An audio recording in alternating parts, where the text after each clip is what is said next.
presenting the transcription feature, Superman. Up in the skies, look! It's a bird! It's a plane! It's Superman! And now, Superman, valiant fighter for truth and justice, mighty champion of the weak and the oppressed, who has appeared on Earth from the destroyed planet Krypton with a physical structure never before attained by mortal men.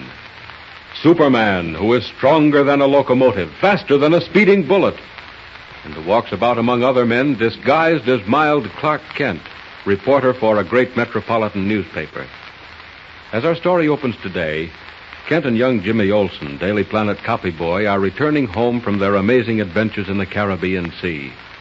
Summoned back by Perry White, editor of the Daily Planet, they're traveling north in the luxury of a compartment aboard the Thunderbolt, crack streamliner of the Atlantic Railroad. Clark Kent eagerly turns the pages of a late newspaper, while Jimmy looks out the window. Neither one has a thought of danger. But even as the gleaming flyer slows down for a station, a voice from the past, unheard for months, travels over a secret wavelength. Listen.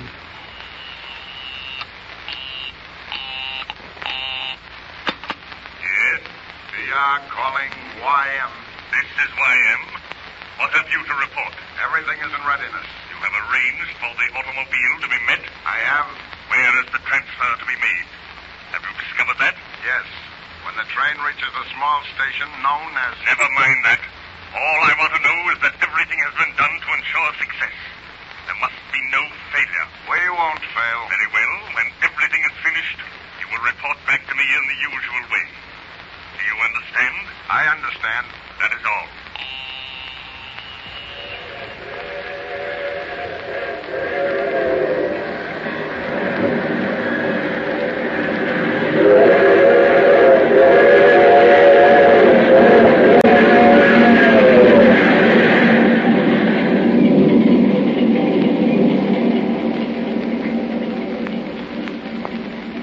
Well, I see business is booming in the big town, Jimmy.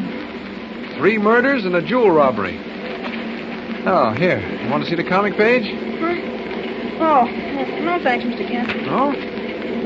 Well, what about the baseball scores? Yeah, I guess so. Well, hey, you're a red-hot fan, aren't you? Now, what's so interesting in the scenery? Where are we, anyway? Oh, we just left a little place called Digbyville. Oh? Gee willikers. Huh? What's the matter? Look, Mr. Kent. See that highway that runs right alongside the tracks? Yes? Wait, you see those 2 cars? They're racing. Say, they are traveling fast. Yeah, faster than the train. They've gone right ahead of us. Oh, well, that's just because we just pulled out of a station. Now, wait till we pick up speed. Now they've gone. Can't see them anymore. What's that you were saying about a robbery? Right here on the front page. Say nothing of the murders.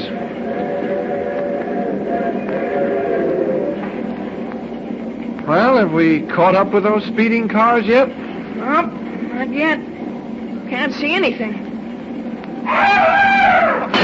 What was that? Sounded like a scream. I heard glass breaking somewhere in this car. Come on, Jimmy. Remember, we're newspaper men. Right. There's a story in this. We don't want to miss it. I told you it was in this car.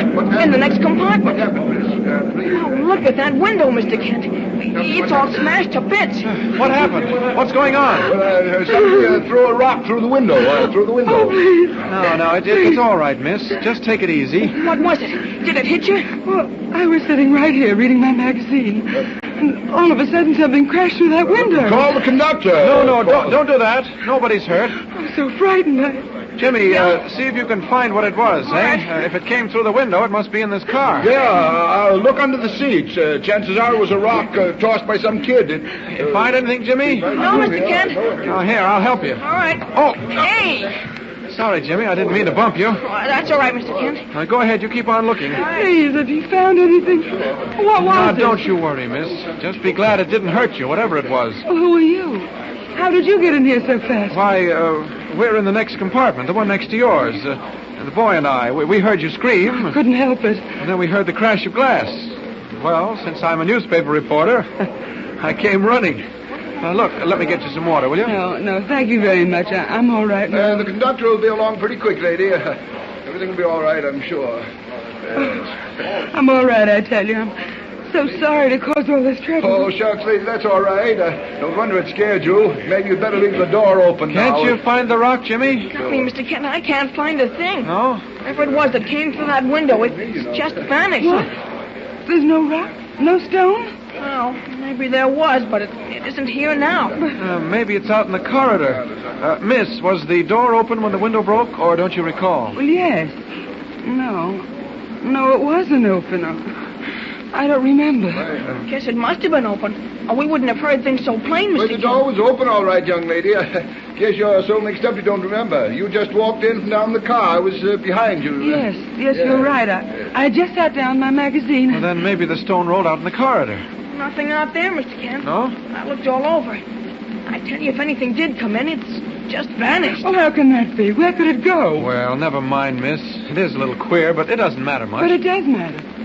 It matters a great deal. I tell you it does. Here comes the conductor. Come on, boys. Maybe we'd better get out of here and leave the little lady alone. Yes, he's right. Come along, Jimmy. Let's go back where we belong. Gee, Mr. Kent, aren't you going to stay and see the conductor? Maybe there's a story. Oh, there's no story here, Jimmy. Let's go, huh? Okay, Mr. Kent. It seems to me, even if there's a chance of a story, we ought to stay around and find out. No, stop. I want to get back to our own compartment quickly. Huh? Hurry. Here we are. Close the door. Right. Well, there are one or two other angles that might make this a story, Jimmy. Even though our lady friend in the next compartment wasn't hit on the head. What do you mean? Well, for one thing, think back. Which came first, as you recall it? The crash of glass or the scream? Glass, of course. Oh? Are you sure? Golly, Mr. Kent, it must have come first. Why would she scream before she was frightened? Especially if she was reading a magazine. Yes, that's just the point. Why did she scream first? Did she? Absolutely.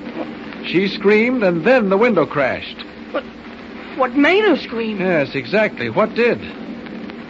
If you ask me, she wasn't reading her magazine at all, Jimmy. She was looking out the window, and she screamed because of something she saw. What? Yes, and if you ask me, it wasn't a boy getting ready to throw a rock. Whatever it was, she knew what it meant. It was something terrible, a shock. And it tore a scream from her throat before she could check herself. But if that's so, why didn't she tell us that? Why did she say she was reading a magazine? Yes, that's the mystery, Jimmy. Why did she lie? What is she holding back? Yes, and that brings us to the next item. I think it's high time we had a look at the missile. The what? The missile, Jimmy. In other words, the object that came through the window. Oh. See here? Golly, Mr. Kent, you had it all along. Sure. What do you think I bumped you for? I had it, Jimmy. And I kept it because the minute I laid eyes on it, I knew it might be interesting. Now, let's have a look, huh? Gee, it's a cloth package. Package, and a heavy package, like a bag of marbles. Careful now. I'm going to dump it out on the table. What? Gee whiz. Great Caesar's ghost. Precious stones, jewels worth a fortune. Jimmy, do you see that thing? That's a black diamond. Mr. Kent, what? Golly, where did it come from? Whose is it? Where's that newspaper, Jimmy? Right here. Didn't I say something about a big jewel robbery? Uh-huh. Where is that? Oh, yes, here it is. Great Scott. $5 million worth of unmounted gems stolen from the foreign pavilion at the National Exposition. And are these the gems? Jimmy, they must be the same ones. Crown jewels from one of the most famous collections in the world, worth $5 million. Wow, that's a lot of money. Oh. Gotta put them back in the bag. Okay. Carefully now. Yep. That's it. There we are. And hide the bag. Men commit murder for jewels like that, Jimmy. They may have done it to get them. They'll certainly do it to get them back. Well, Mr. Kent. What is it, Jimmy? I just happened to think. Those cars. The ones I saw racing along the road. Yes? Well, what about them? Maybe that was them. Maybe one of them had the jewels and the other was chasing them. What? Remember? It was just after they got ahead of us that we heard the window break. I'd forgotten, Jimmy. I believe you're right. I'm going out to have a look along the train. You hold on to the jewels and don't stir out of this compartment. What are you going to do, Mr. Kent? Oh, just look around. Maybe question that girl. You stay right here, Jimmy. Don't you move until I get back. And hide that bag. Mr. Kent, don't be too long. Don't worry. You'll be all right. Boy's right. Those speeding cars did have something to do with this. I'd better look into it. And to do that, Clark Kent gives way to Superman. I'll fly back along the tracks and see what happened on the highway.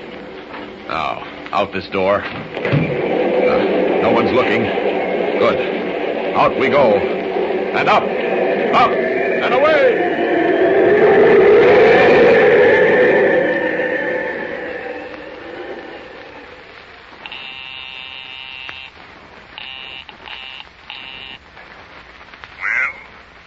Calling YM. YM speaking. Have you made the transfer? I regret to report that the transfer has failed. What you say? Failed? We followed the car. We delayed him. Prevented him from reaching the station. We did not make the transfer. Go on. What happened? There was a fight. The train came by and he threw the package of jewels through a window. Blundering fools. You have failed. But no time to talk of that now. Which car and which window? We saw that. The car was 319. The third window down. Very well. I will take charge in person from now on. I will board the train myself and do what must be done. That is all. The yellow mask will not fail.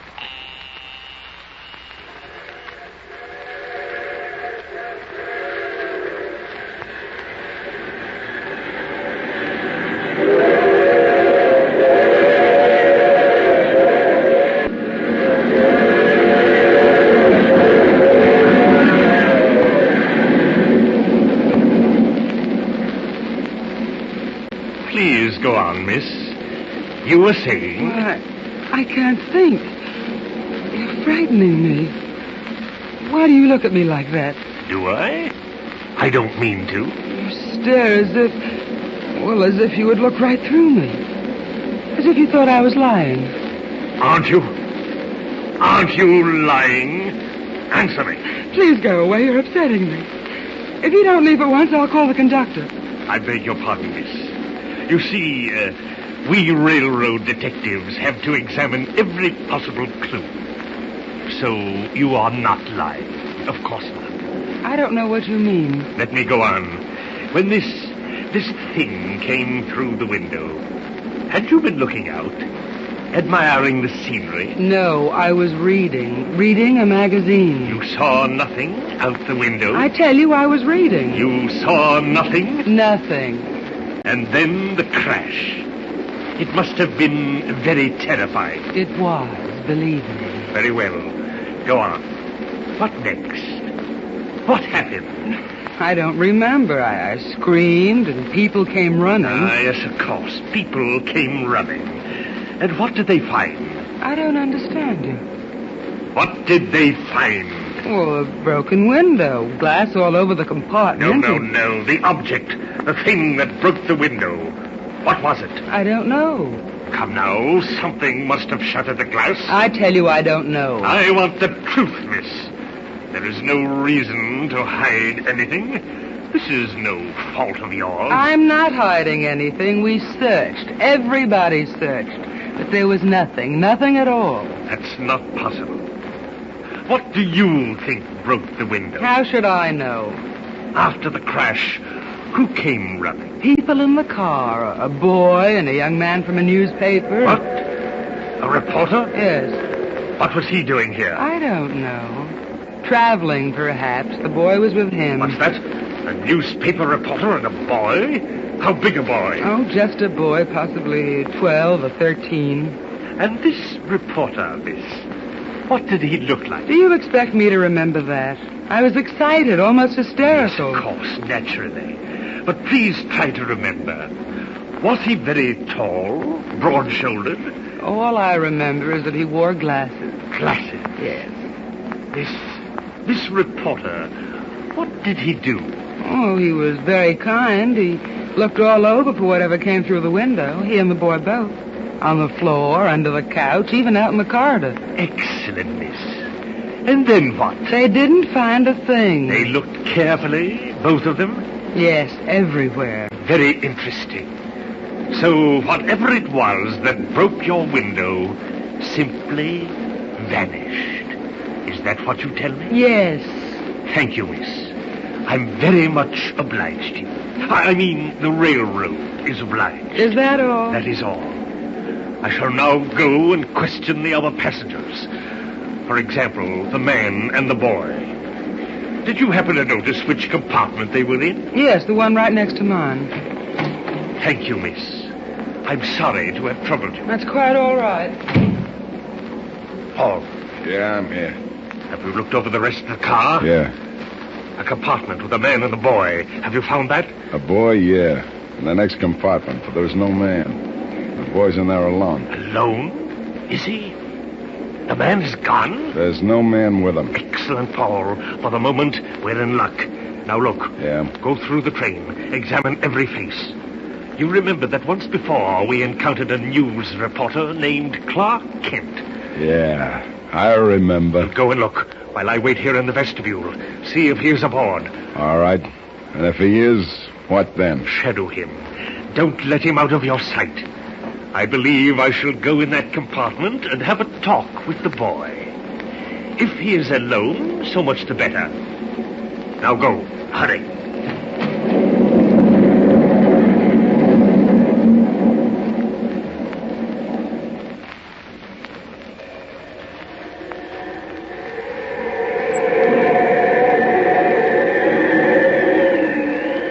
Getting dark. Been gone almost an hour and I haven't found a thing. I've combed that highway 100 miles in each direction. If those cars were mixed up in this jewel business, they've gone now. Oh, wait a minute. What's that? Looks like a fire on a back road. It is a fire. A burning car. There's been an accident. Have to look into this. Hello? Hello, anybody here? Anybody hurt? Help. I'm coming. What's the matter? Quick. They got me. They got me all right. I fooled them anyway. Quick, man. Tell me where you're hurt. What happened? Jewels. Thought they got the jewels. But they didn't. The jewels. We was fighting. They stopped me on the road. Then the train came by. She was supposed to meet me on the back platform. She didn't. She? Who is she? I knew which car she was in. I kept fighting them off till the train caught up with us. Listen, man, what are you talking about? I fooled them. I slammed it right through the window. Even if they got me for it. Who was it? They chased me. I thought I'd make the station before the train came in. That's what I was supposed to do, but they held me up. You tell her. That's what made me late. Done the best I could. Look, listen to me. Who are you talking about? Who held you up? Who shot you? Quick. It was after the jewels, too, but I beat them to it. The yellow mask sure got left this time. What? Who did you say? The Yellow Mask? Is he back of this? Yellow mask. Plenty smart, but wait till he meets her. The Yellow Mask after the jewels. And Jimmy alone back there on the train. Got to get back before something happens. But I can't leave this poor chap. Wait. What's that? It's a police siren. They've seen the fire. They'll take care of him. And I can't have them finding me here. Not now. Up! Up!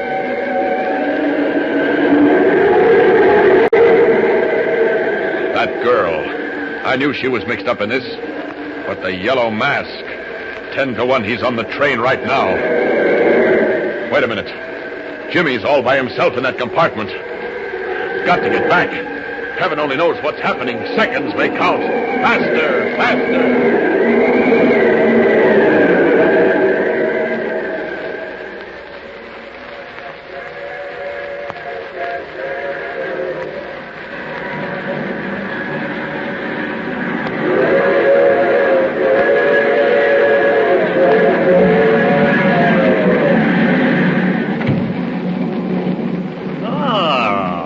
Excellent, Paul.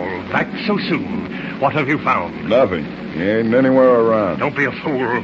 The train hasn't stopped since I got on. He must be on board. I say no. I searched the whole train. You missed him, I say. Never mind. Wait. I wonder if he's back in the compartment. Maybe. You sure he didn't pass you in the vestibule, boss? Nobody came this way. But it's well to make sure. Come along.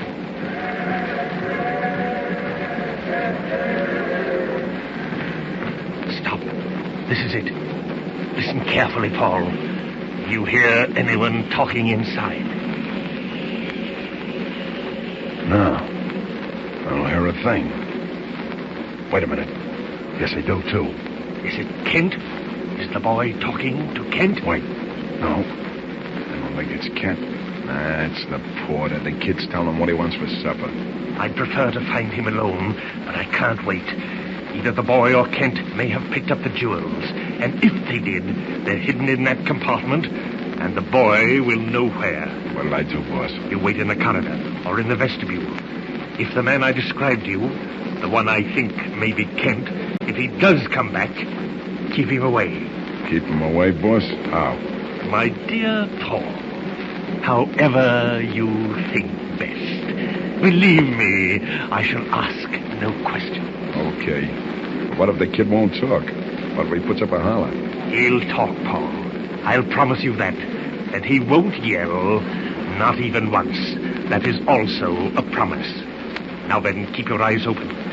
And if Kent comes back... Okay, boss. If he does, I know what to do. Very well. Now, quiet. Is the door unlocked? Must be. The porter just went in. Quiet. And some roast beef and French fried potatoes and a big glass of milk. Yasser. Is that you, Mr. Kent? Oh. Who are you? I am the railroad detective, son. Oh, I thought it was Mr. Kent coming back. What do you want? So, you thought it was Mr. Kent. Mr. Clark Kent of the Daily Planet, eh? Stay right where you are, Potter. Don't move. Yes, sir, boss. What's your name, son? Jimmy Olsen. What do you want? Where are the jewels? What? Don't play with me, boy, and don't cry out. Don't make a sound. Where are the jewels? Why should I tell you? Who are you? So, then they are here. And as for who I am, I will tell you. The Yellow Mask. Oh.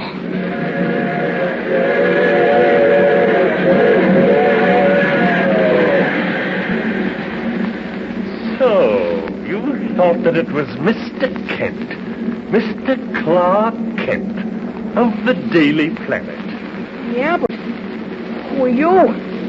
You don't sound like a railroad detective. Oh, you're right. I'm not a detective. What are you doing here? Why are you looking at me like that? Where are the jewels? What? Now, don't fool with me, boy. Don't cry out and don't make a sound. Where are the jewels? What do you want them for? Who are you? So, then they are here. And as for who I am, I will tell you. The Yellow Mask. Yellow Mask? Keep quiet. And you there in the corner, if I hear one sound out of you... Yes, sir, yes. Now then, boy, hand them over at once. What jewels? I don't know what you're talking about. Too late. You know what I'm talking about. The jewels are here in this compartment. Give them to me. Be quick. You can't frighten me. If you think the jewels are here, go ahead and find them. Give me the jewels. Go ahead and find them. Now, don't trifle with me. Quick, give me that package of jewels. All I've got to say is you better be out of here before Clark Kent comes back. Clark Kent, eh? Well, nothing would please me better than to meet him face to face. I have a little score to settle with Clark Kent. He's not afraid of you. Now stop the chatter and hand over that package of jewels. Not much. Yes, you will. For the last time, boy. Keep away. Don't you touch me. Don't you dare. If you lay a hand on me, I'll yell my head off. Yell once, boy. Just once. And you'll never yell again. Oh, Lord. Now keep quiet, Porter. You don't dare hurt me. No, you think not. Come here, you. Well, now, maybe you're right. I knew you wouldn't dare. There's a better way. Much better. You're a very brave boy. Too brave to be frightened. I don't think that I could make you tell me where the jewels are if you didn't want to. But you will want to. That's what you think. I say yes. And why? Because, besides being brave, you are also loyal. Loyal to your friends. What do you mean? You would not wish them to come to harm. Especially your friend, Clark Kent. You see? You're just trying to mix me up. Better get out of here pretty quick, too, because Mr. Kent will be back soon. I hope not, Jimmy. For your sake and his sake both. His sake? What are you talking Now about? listen to me. Just outside this compartment, waiting in the vestibule, is a man named Paul. You know Paul? No. Too bad. A pity. He's very faithful. Always does exactly what I tell him. And this time, I told him that if Mr. Clark Kent returned while I was still in this room, to take care of Mr. Kent with a knife.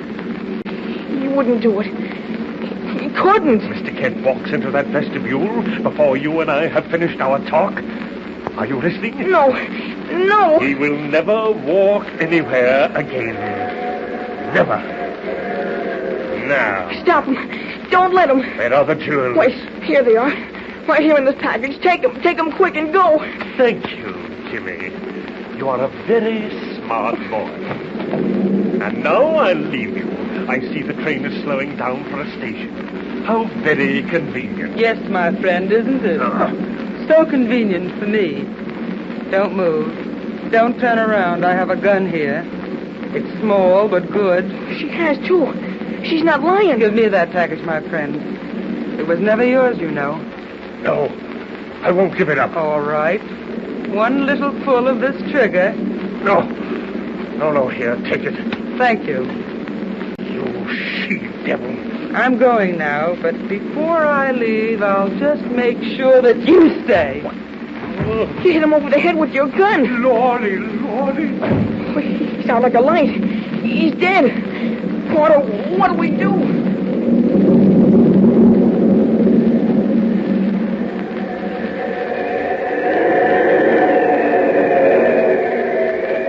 There's the train, just pulling into a station. Thank heavens. I only hope nothing's happened to Jimmy. And there's our car. Now down.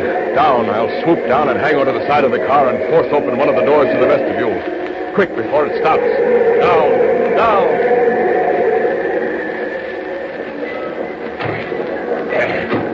There. Almost in. There we are. Now to get it closed again. And now for Jimmy. Oh, this way, quick! That voice.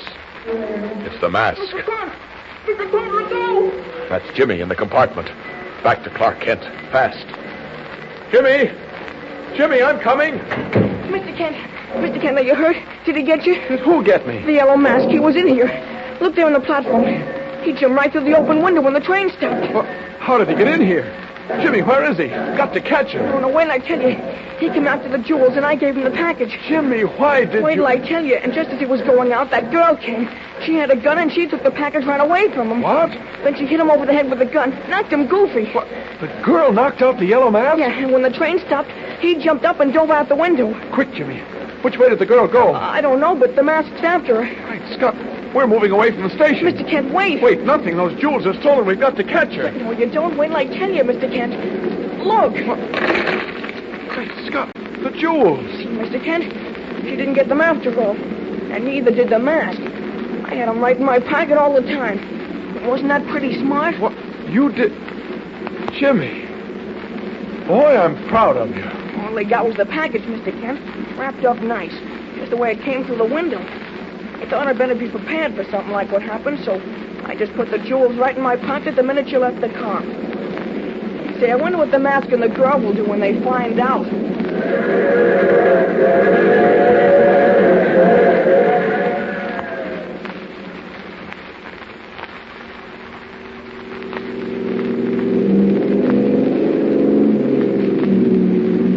That's her car up ahead. faster, Paul. We'll get her, boss. Clever, I'll say that for her. But she won't live long enough to profit by it. She's turning up a back road. Maybe she thinks she'll lose us. Catching up. Look, Paul. Look. She's stopping. Yeah, maybe something wrong with her car. Careful, boss. She's tricky. People trick me only once, Paul. She won't do it again. Look, she's standing right there on the road. Look, see her in the headlight? Stop. Pull up. Let me have your gun, Paul. No need to go any further. Stand right where you are. Why, certainly. You fooled me very cleverly before, back there in the train. But not now, I think. No, not now, my friend. Are you looking for something? I think you know what I'm looking for. Hand over that package. Package? Certainly. Here, catch it. Huh. You gave me a chase, but I've got them now. Congratulations, miss, on having done your best. Yes, but my best and your best, too, was not quite good enough. What do you mean? Why do you think I stopped? You realized you were caught? What else? Oh, no. I stopped because I found out what's in that package. Maybe it'll stop you, too. Open it. Empty. What have you done with the jewels? What have I done with them? Ask your friends. Ask that young man from the newspaper. Or even better, ask that smart little boy. You're trying to fool me again. You've got them in your car. If that's so, why do you think I stopped?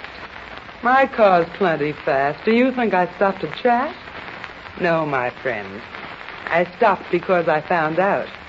And because I wanted you to find out, too. I see. At the moment, we score another for my friend, Mr. Clark Kent. Oh, Clark Kent. I'll remember that. I don't think I like Mr. Kent. Nor I. He has interfered with me before. This is the first time I've met him. But it won't be the last. You're a very clever girl. I said so before. And I think that we both have the same goal. Go on. I don't make bargains. But this time, I'm going to break my rule. You give me your help against Clark Kent. Help me get the crown jewels. Yes? And when we do get them, I give you half. Well? How do I know you'll do what you say? Jewels are nothing to me. They're merely a means to an end. But Clark Kent, this time he must not stand in my way. Well? What do you say? I say yes, we'll work together. And now come. I have a plan already. While the train is still on the way to the city... Paul, bring up the car. Listen, this Clark Kent doesn't know who he's up against now, but he'll learn. Oh, yes, he certainly will learn. Come, my friend. Come along while I tell you how.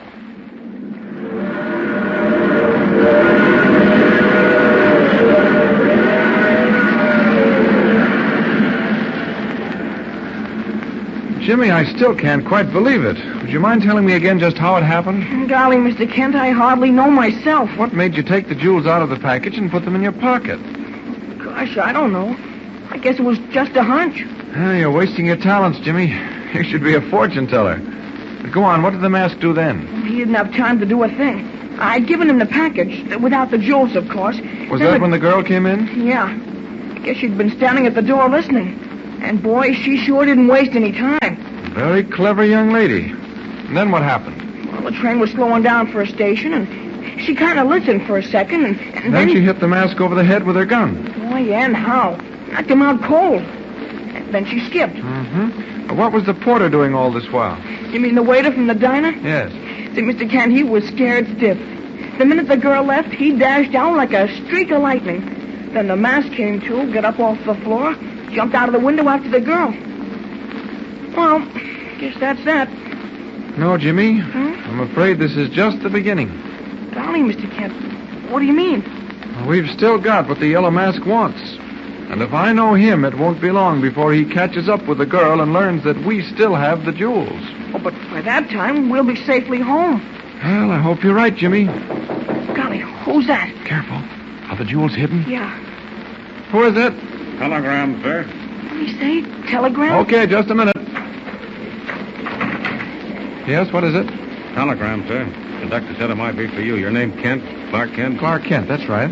Sign here, please. All right. Gee, Mr. Kent. Oh, who do you suppose it's from? I'll tell you right away. Well, what do you know? What? Jimmy, it's from Mr. White. Our Mr. White? Uh-huh. The editor of the Daily Planet? None other. Gee, how did he know where we were? What's he say? Oh, editors always know where you are. It's part of their business.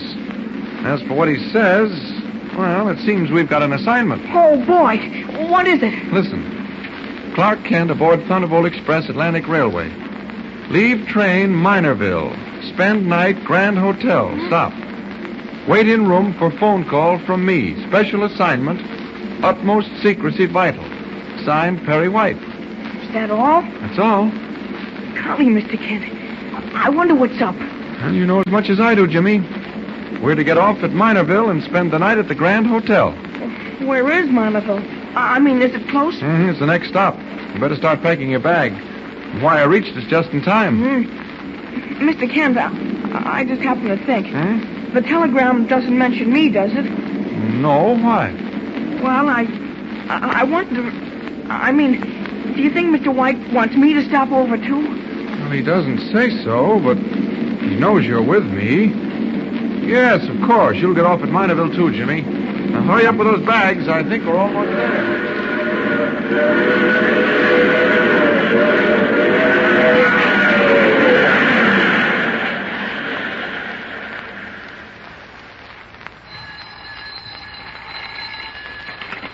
Yes? Well, this is YM. Who is it? Go on. Excellent. Yes. Who's that? Are they at the hotel yet? Excellent, Paul. Nothing more now. You'll remain on call. Well, So far, all is well. Our friends received the telegram. Good. Left the train at Minorville and are now registered at the Grand Hotel. good. I told you it would work. Apparently, they suspect nothing. You're a clever girl. Now, what's the next step? That, my friend, is up to you. You have some members of your staff here. Yes, of course, that was one of them who called. Very well. Put them in the hotel and let them get to work. It shouldn't be difficult. Well, I don't know. That fellow Kent, he somehow manages to squeeze out of tight places. We're not interested in Kent. All we want is the jewels. Don't tell me your organization isn't equipped to handle a little matter of burglary. I don't suppose you'd care to tackle the job yourself, would you? Hardly, my friend. Unfortunately, both my talents and I are rather well known. Excuse me, please. Yes? Well? What do you say? Are you sure?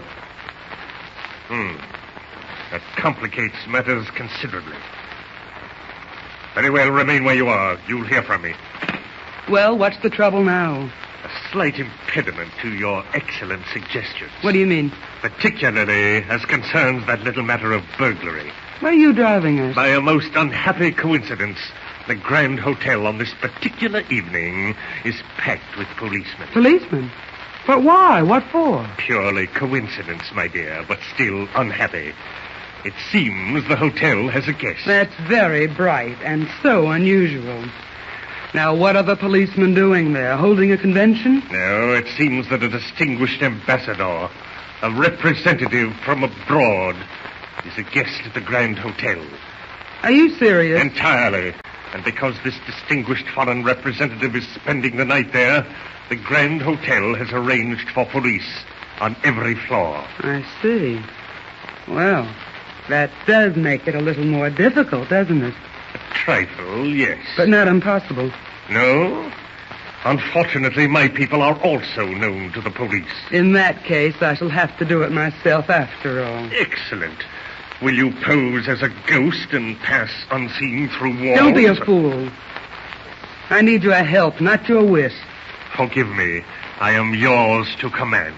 This won't be easy, but I think we can handle it. Our problem is to make our way through a cordon of police, find the jewels, and get out again. If you can do that while Kent and that boy are in their room... Kent and the boy will know nothing until it's too late. Now tell me, you said you were well acquainted in Marneville. Have you friends here, people you can trust? Of course, but what... Never mind. You'll see how things can be done with finesse and quickly. You get on that phone. Call your friends. I'll need 2 men and a woman. There's no time to lose.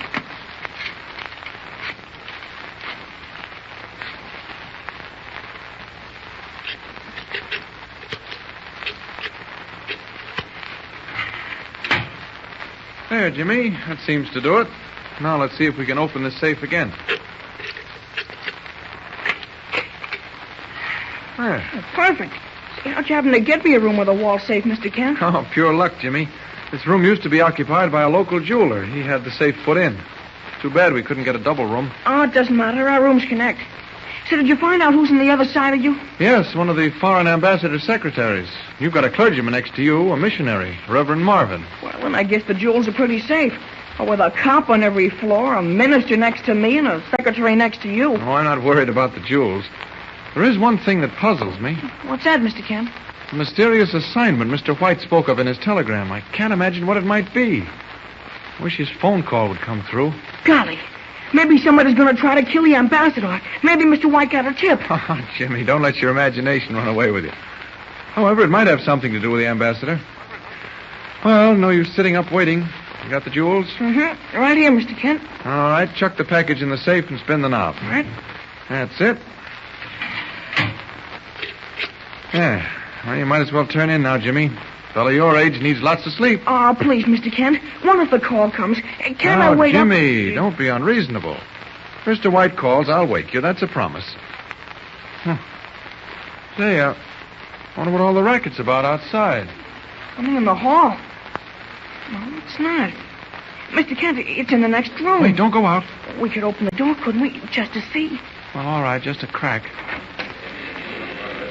Golly, Mr. Kent. I wonder what's going on. Wait, Jimmy, wait.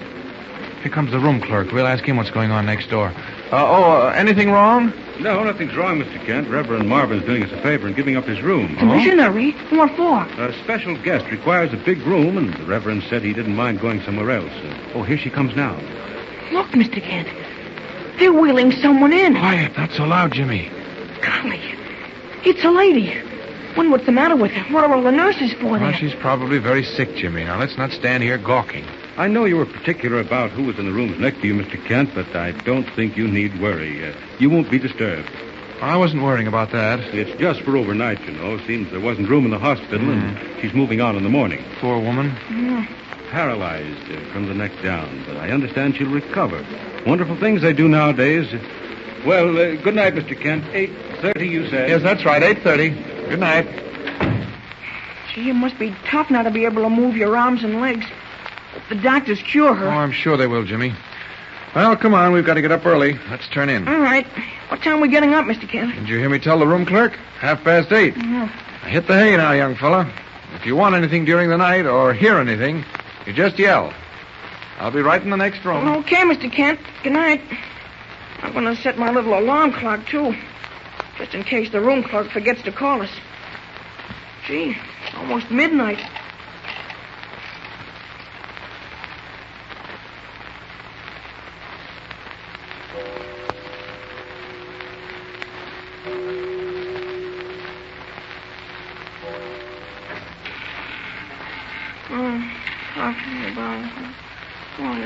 I thought for a moment he was wakening. He's only mumbling in his sleep. Now, where's that wall safe? Here it is. And they call this a safe. With these tools, getting it open is a cinch. All right. Hey, Jimmy, what's the matter with you? Can't you hear the phone? Huh? Oh, golly, I didn't know what it was. I'll answer it. Hello? Huh? Oh, yeah, thanks. It's the clerk. He says it's 8:30. There goes my alarm clock. I must have been sleeping like a log. Oh, boy. I'll say you were. Had the phone ring 10 times if it rang once. All right, now, come on. Hop out of bed. All right. Oh. Great Scott. What's the matter? Look at that safe. It's wide open. The jewels.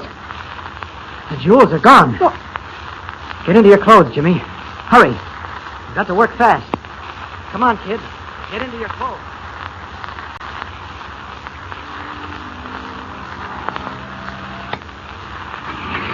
Watch your step, please. Going down. Come on, Jimmy. Get in. okay, Mr. Kent. Gee, Mr. Kent, I don't understand it. How could anyone have done it? Not so loud, Jimmy. It's fairly easy to see how it was done. Someone sneaked into your room in the middle of the night and opened the safe. But how? Why didn't it wake me up? Well, that's one of the things I can't understand myself. Mr. Kent, do you think it could have been either of the people in the rooms next to us?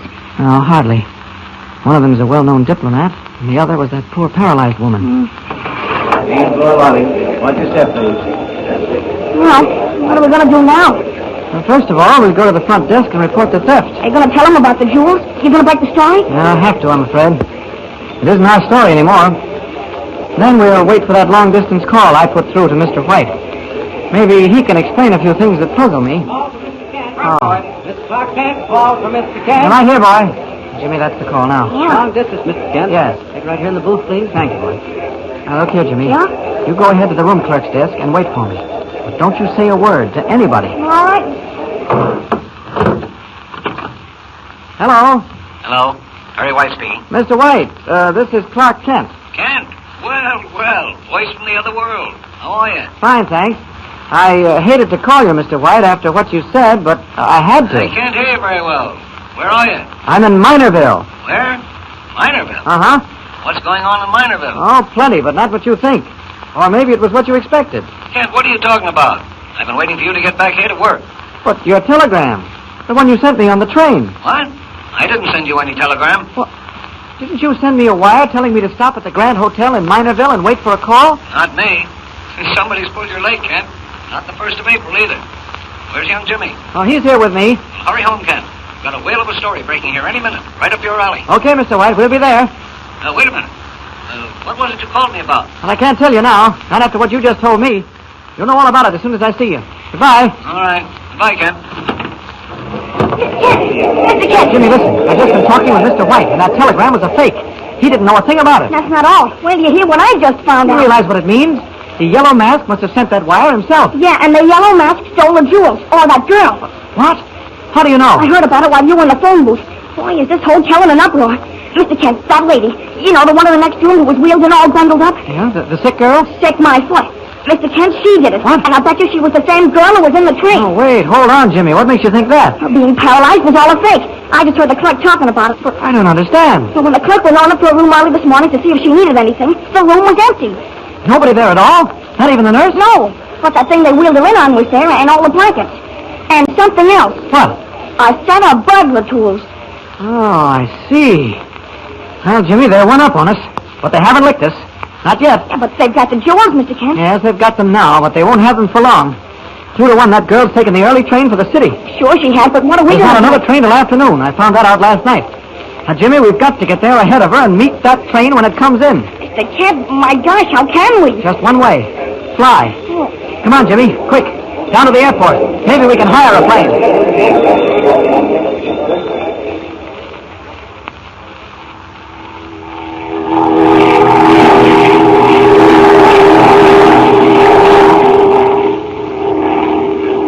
How are we doing, Mr. Kent? I don't know, Jimmy. It's going to be touch and go. The train had almost 2 hours start on us. We ought to be catching up on it now. We're straight traveling. Yes, but remember, we've got to have half an hour at least after we land to get from the airport to the station. See, why don't you call ahead to Mr. White? Huh? If we don't make it, he can get to the station himself in trailer. How could he? He's never seen her. Oh. Hey, look over there to the east, Mr. Kent. Isn't that a tower? Jimmy, you're right. It's the Parkway building. Look how it stands up there through the fog. Well, it means we're home. Yeah. 30 stories high, and nobody in it. Why is that, Mr. Kent? Why has the Parkway building always been deserted? Now, I'll explain that some other time, Jimmy. It's quite a story. Right now, I've got all I can do handling this plane. Boy, some flyer, all right. Where are we heading, Mr. Kent? I'll set her down at the Eastern Airport, and then we'll grab a cab for the terminal. Hey, must be quite a crosswind. Are we drifting? Yes, we are. trying to bring around, but we're heading straight for the tower. Look at it. The layer of fog all over the city. Look, Mr. Kent. The tower sticks up to it like a lighthouse. Yeah, I am looking. It's funny. Never guessed there was a great big city underneath that gray blanket of fog, would you? Hey, aren't we kind of high, Mr. Kent? Well, I've been coming in at 15,000. Don't want to bother the transports. Now we start dropping. Hey, Mr. Kent. The motor's missing. Yes, that's queer. Got plenty of gas. Speed lines must be fouled. Listen to it, Mr. Kent. What do we do? Mr. Kent. It's all right, Jimmy. It's all right. What? I'll glide her down. If I can ever get out of this wind. Mr. Kent, look. We're heading straight for the tower. Yeah, I know. Can't seem to get her out of it. Oh, you're driving on purpose? Golly, Mr. Kent. The motor. It's dead. Mr. Kent, the motor's dead. Steady, Jimmy. Steady. We'll be all right. But we're diving. We're going like a bullet. Mr. Kent. Jimmy, I can't bring her out of it. Something's pulling us. It's the wind. Crosswind. The tower. Look. Look, it's coming right up at us, Mr. Kent. Mr. Kent. Sit tight, Jimmy. I'll get her out of this. I'll get her out of it and land in the marsh. Hang on.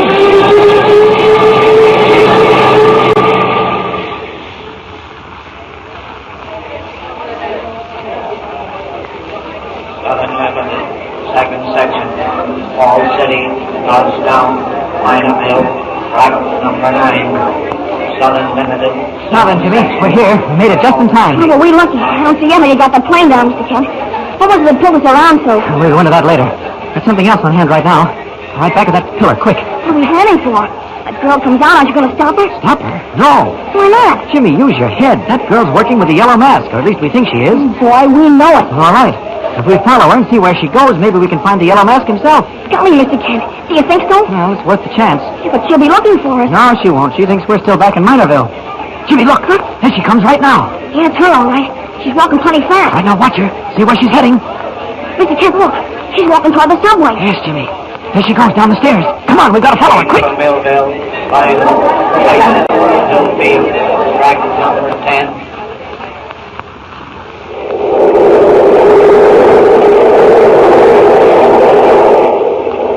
Jimmy, she's still on the train? I don't want to look myself. She might recognize me if she saw us both together. Yeah, she's still there, Mr. Kent. Good. She's sitting way down at the end of the last car. I can see her through the connecting doors. All right, all we can do is watch and stick with her, but keep your eyes open at every station.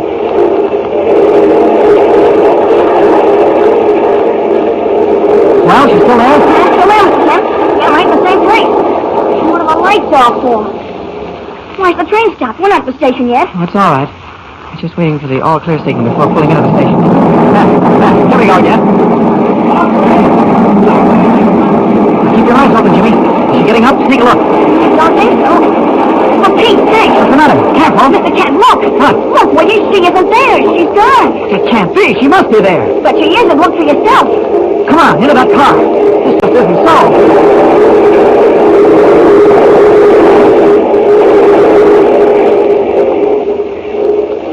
Well, we've been through every car on the train. Yeah, there isn't a sign of her.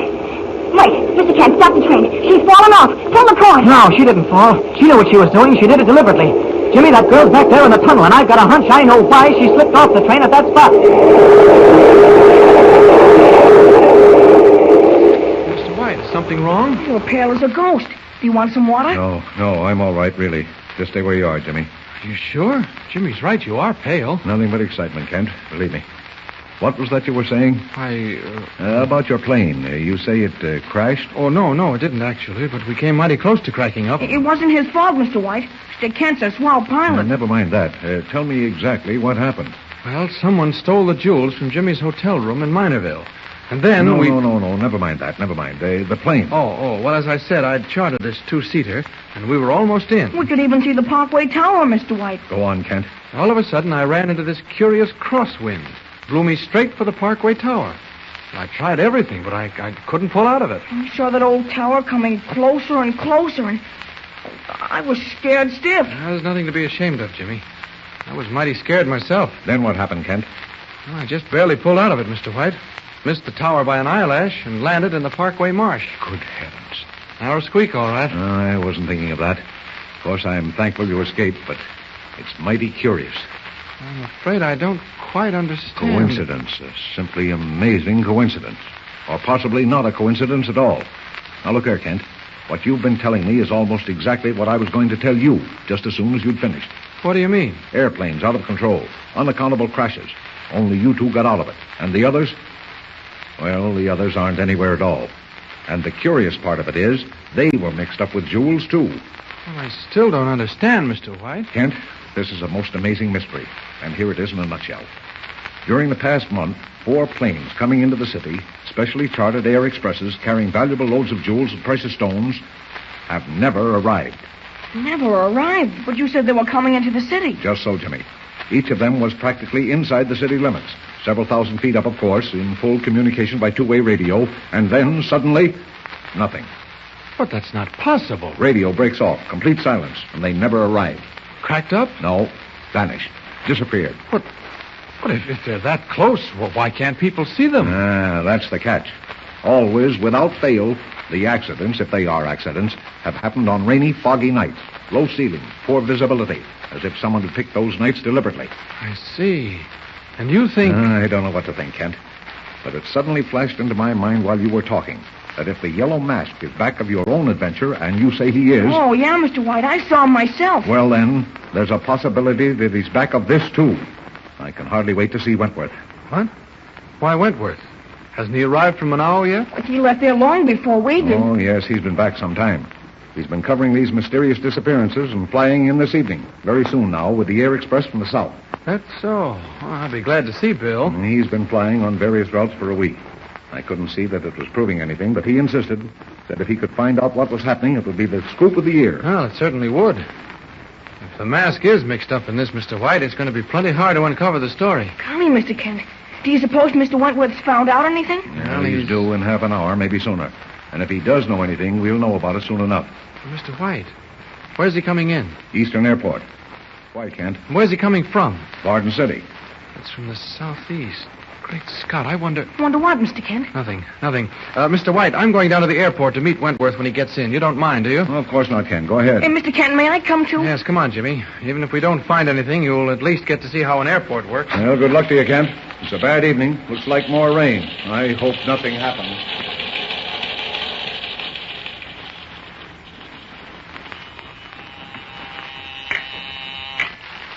JR calling.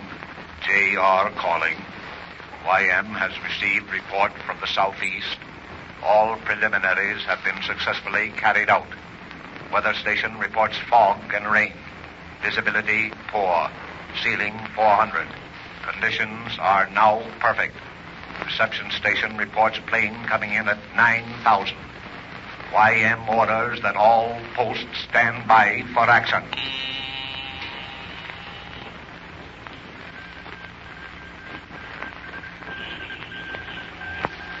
Golly, Mr. Kent, this is some place, all right.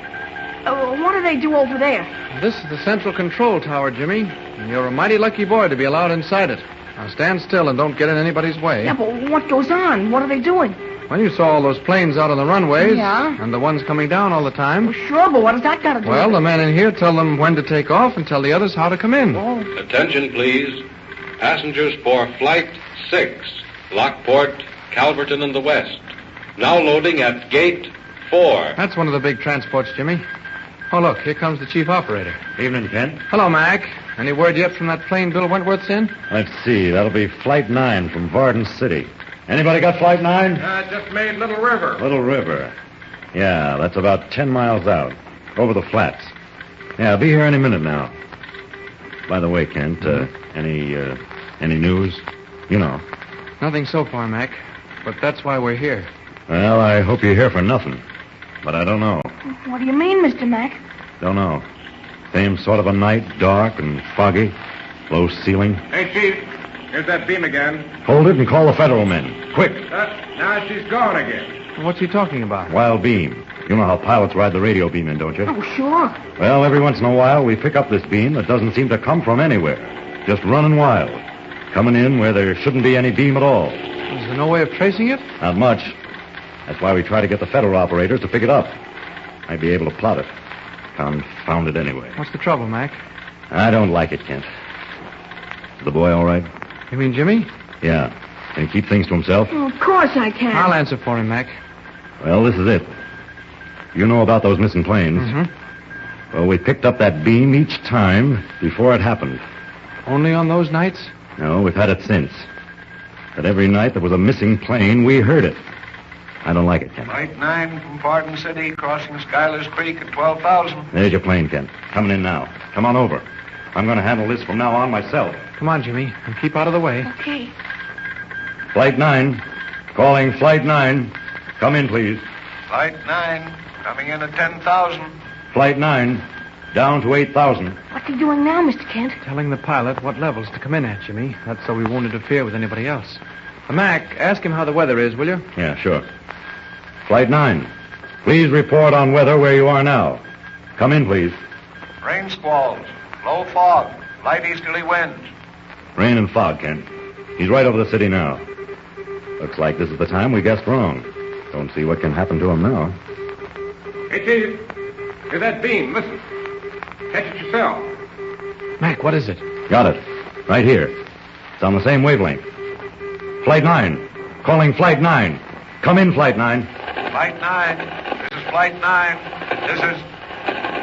Well, what's happened? It stopped. Flight 9. Calling Flight 9. Come in, please. Mr. Kent, what's happened? Well, Mac? Flight 9. Calling Flight 9.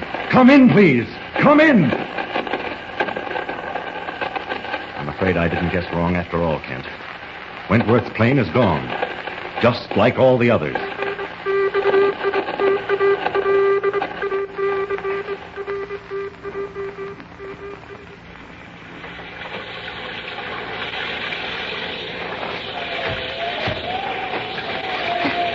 I'm all right, Mr. Kent. Oh, take it easy, Jimmy.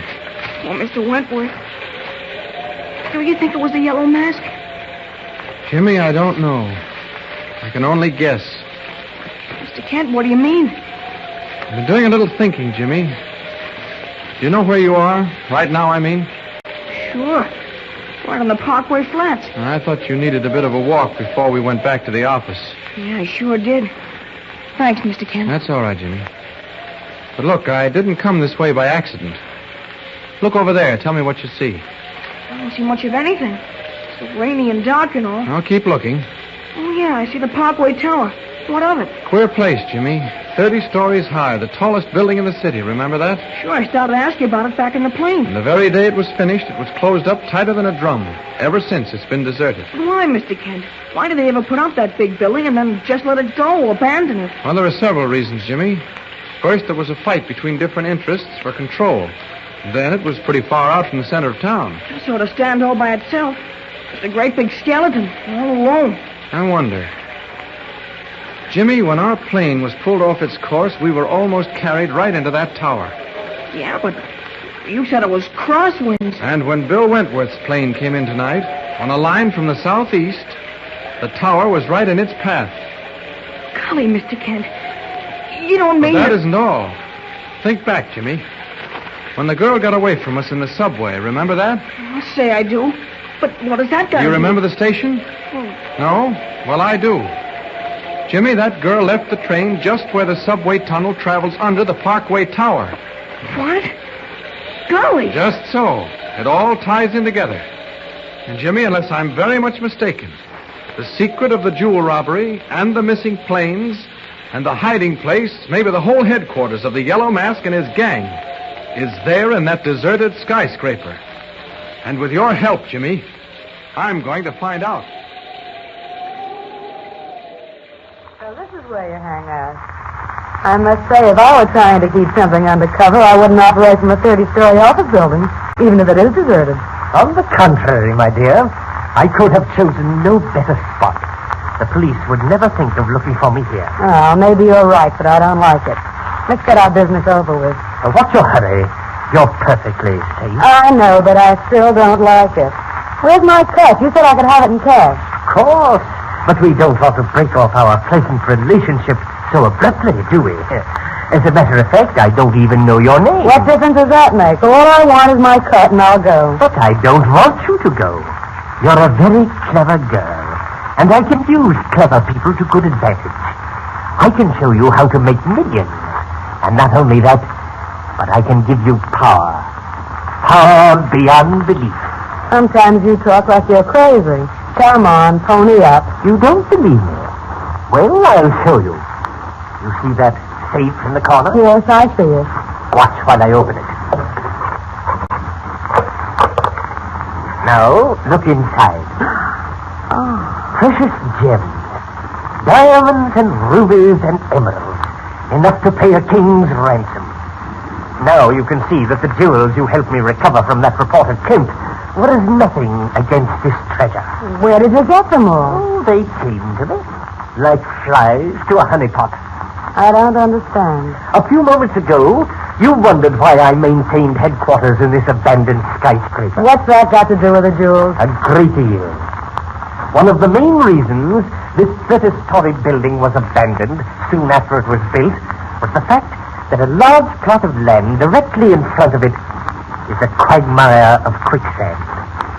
You know what quicksand is, don't you? Yes, it's wet sand that you sink into and can't get out of. Precisely. Even a child knows that. But this quicksand is very deep, and anything that falls into it vanishes forever. What are you driving at? Have patience, my dear. As you know, the Eastern Airport is less than a mile from this building. I learned through reliable sources that a fabulous fortune in precious gems was being flown to the National Jewelry Exposition from all parts of the country. I knew that, too. Yes, but you did nothing about it. I, on the other hand, decided to gain possession of those gems. How? Very simply. You know, of course, that when fog and rain blanket the sky, modern transport planes fly blind. That is to say, they follow a radio beam into an airport. Yes, go on. Well, I simply created a false radio beam for the planes carrying the jewels. One with 10 times the power of the true beam coming from the airport control tower. A radio beam that led each of the transports down into the deadly quicksand. You don't mean that. Every word of it. Thus far, 5 planes have vanished like a puff of smoke, never to be seen again. But the jewels, how'd you recover them? Before the planes sank. My men have been trained to work fast. How many men have you here? At present, only 2. A radio operator and a night watchman. My work is practically over. With the fortune represented by the jewels in that safe, I can gain what only money can buy. Power. Power over all living men. And, my dear, I should like you to share that power with me. You say there are only 2 men in the building besides yourself? Yes, a watchman in the lobby and a radio operator in the tower. We're practically alone. That's all I wanted to know. Put your hands up. Why, what's the mess? Why, what do you mean by this? Why are you pointing a gun at me? Scared. And don't be misled by the size of the gun. It's little, but powerful. I warn you, you're making a big mistake. Oh, no, this is one mistake you made, my murderous friend, and one mistake you'll live to regret. Turn around. Now, don't be a fool, young woman. I said turn around. That's better. I must say it was very considerate of you having a suitcase here all ready for me. I'll just relieve you of your precious jewels and bid you a not-so-fond farewell. You pay for this. Don't move. I have a very nervous finger on this trigger. That does it. The suitcase is a trifle heavy, but I think I can manage it. Why, you little double-crossing... You're the last person in the world to talk, Mr. Mask. A killer who sends innocent people to cold-blooded death. A half-mad murderer who stops at nothing. Just being in the same room with you sickens me. Well, now, goodbye and good riddance. You think you're clever, don't you? Well, you're not. You'll never get out of here alive. My watchman has orders to shoot anyone who leaves the building without my permission. Well, thanks for telling me. I'll wait just long enough for you to give him the order or let me out. Never. Step over to that phone and make it fast. No, I won't. How does the muzzle of a gun feel in your back, huh? All right. You win. Don't say the wrong thing or you're a dead man. Hello? Harmon. Yeah, Chief.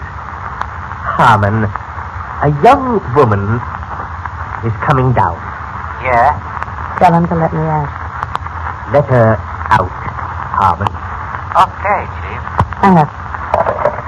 And now, just to make sure you don't change that order before I reach the lobby, I'll just pull this telephone wire out.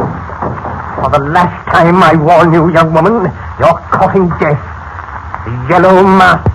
Never forget. Perfect. I want you to remember every moment of this. Remember how a woman outwitted you. I suppose I should pull a bullet through your head. I don't even want your tainted blood on my hands. See, there's a key in the door. Locking you in will give me enough time to get away. So long. Oh, stop it.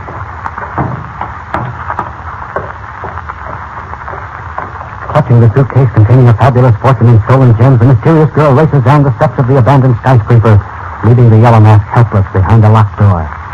But even as she nears the lobby, Kent and young Jimmy Olsen start across the weed-grown field that separates the Parkway Tower from the main road. A light, misty rain is falling. Listen. What makes you think we'll find anything in that deserted building, Mr. Kent? I don't know, Jimmy. Call it a hunch if you want to. Must be more than a hunch. Well, maybe it is.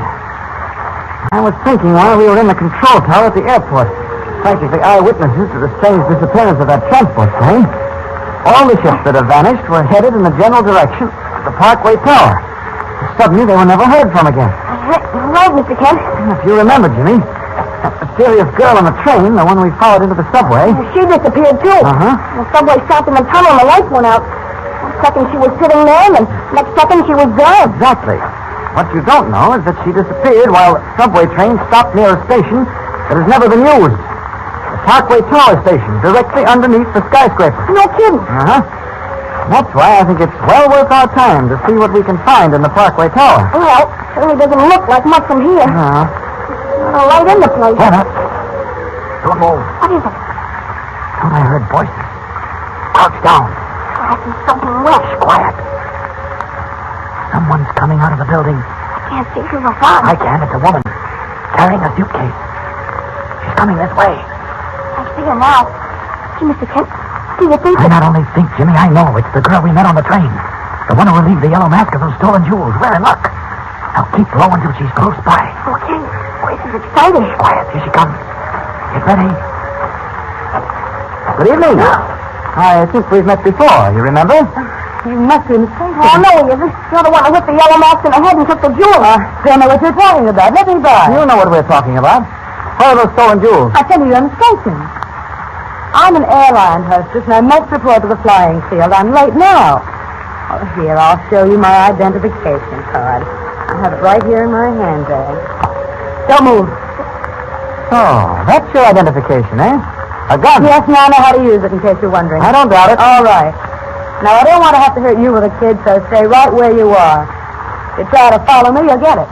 Understand? I think you've made it clear. And don't forget it. She's getting away, Mr. Kent. On account of that gun. Don't worry, Jimmy. She won't get away. And you stay here. Don't budge from this spot. I'll follow her. She'll shoot you. No, she won't. Now, promise me you won't budge from this spot no matter what happens. I promise. Good boy. I'll be back in a few minutes with the girl. Okay, I'll be there. Suppose I could have snatched that revolver from her hand, but I was afraid a shot might go wild and hit Jimmy. She can shoot all she wants to. That's Superman. I'll just fly over her head and drop down in front of her. Up. Who's there? Give me that gun. Silver. One more second, I'll shoot you. Your gun might just as well be loaded with putty. Give it to me. Then I'll take it. Running away won't help you. Come back. I said come back. Scott, what happened to her? Where are you? Where are you? I don't understand this. She's disappeared. Vanished into thin air. Vanished. Not a sign of her out here. What's that? Wait, Scott, there she is. Caught in a huge quicksand hole. Dragging her down. Don't struggle. I'll get you out. Thinking fast.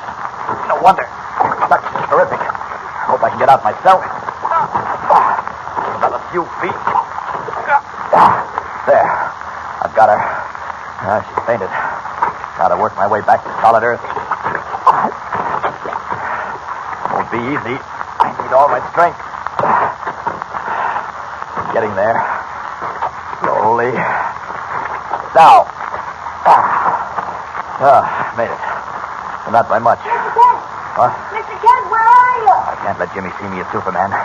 Not at a time like this. You might put two and two together. I'll change back to Kent. Right here, Jimmy. Be careful. I heard a scream, Mr. Kent, and... See that big hole in the ground? It's full of quicksand. She stumbled into it and almost sank before I could get her off.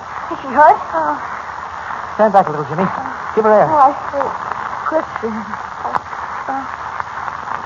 You're safe now. You're out of it. Fell into it. Yes, I know you fell into it. I heard you scream. He saved my life. After I pulled a gun on him. No, forget it. You should have let me take it inside.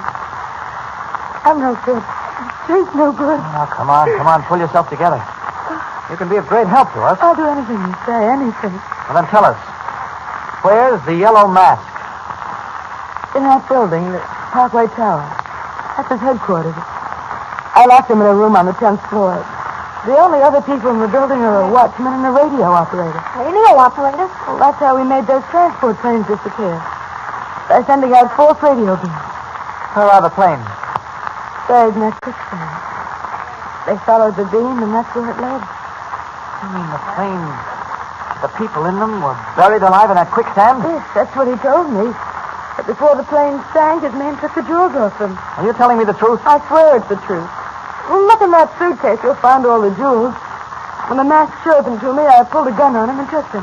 Where is the suitcase? I dropped it when I ran away from you. See if you can find it in the grass, Jimmy. Okay. You feel all right now, miss? Here's the suitcase. Right here. It's awful heavy, though. Good boy. Sit it down here. We'll open it. All right. Boy, there are all the jewels. I took everything he had in his safe. They're worth millions. What we gotta do is get the yellow mask. Well, it's not that simple, Jimmy. All we have is Miss, My name's Lorimer. Chicky Lorimer. All we have is Miss Lorimer's word against the yellow masks. And I don't think it's enough to hold up in court. This time we've got to be right and put the mask behind bars for life. Yeah, but how? Slippery as a needle. Well, even eels can be lured into traps.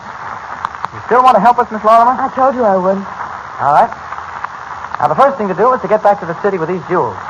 Then we'll figure out a trap for the yellow mask. A trap strong enough to hold him. Here, I'll take the suitcase, Jimmy. You help Miss Lorimer. Okay, Mr. Kent. Where are we headed? Back to the airport. That's where we parked our car. Just follow me.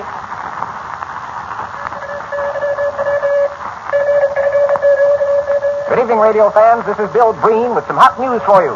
Chicky Lorimer, alleged queen of $1 billion jewel ring, still refuses to tell police where she hid a fortune in precious gems stolen from the National Exposition. The young woman now being held in city prison says she won't talk.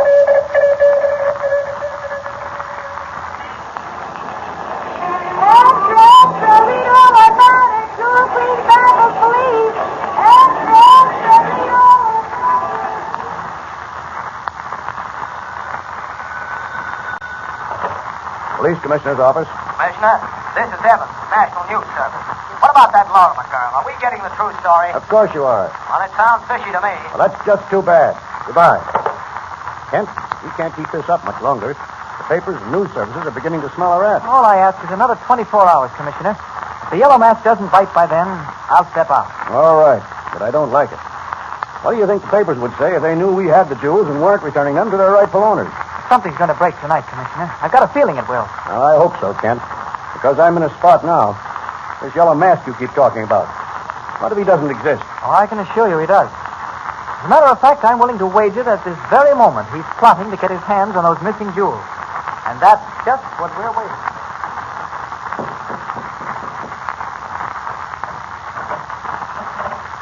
You sent for me, Chief?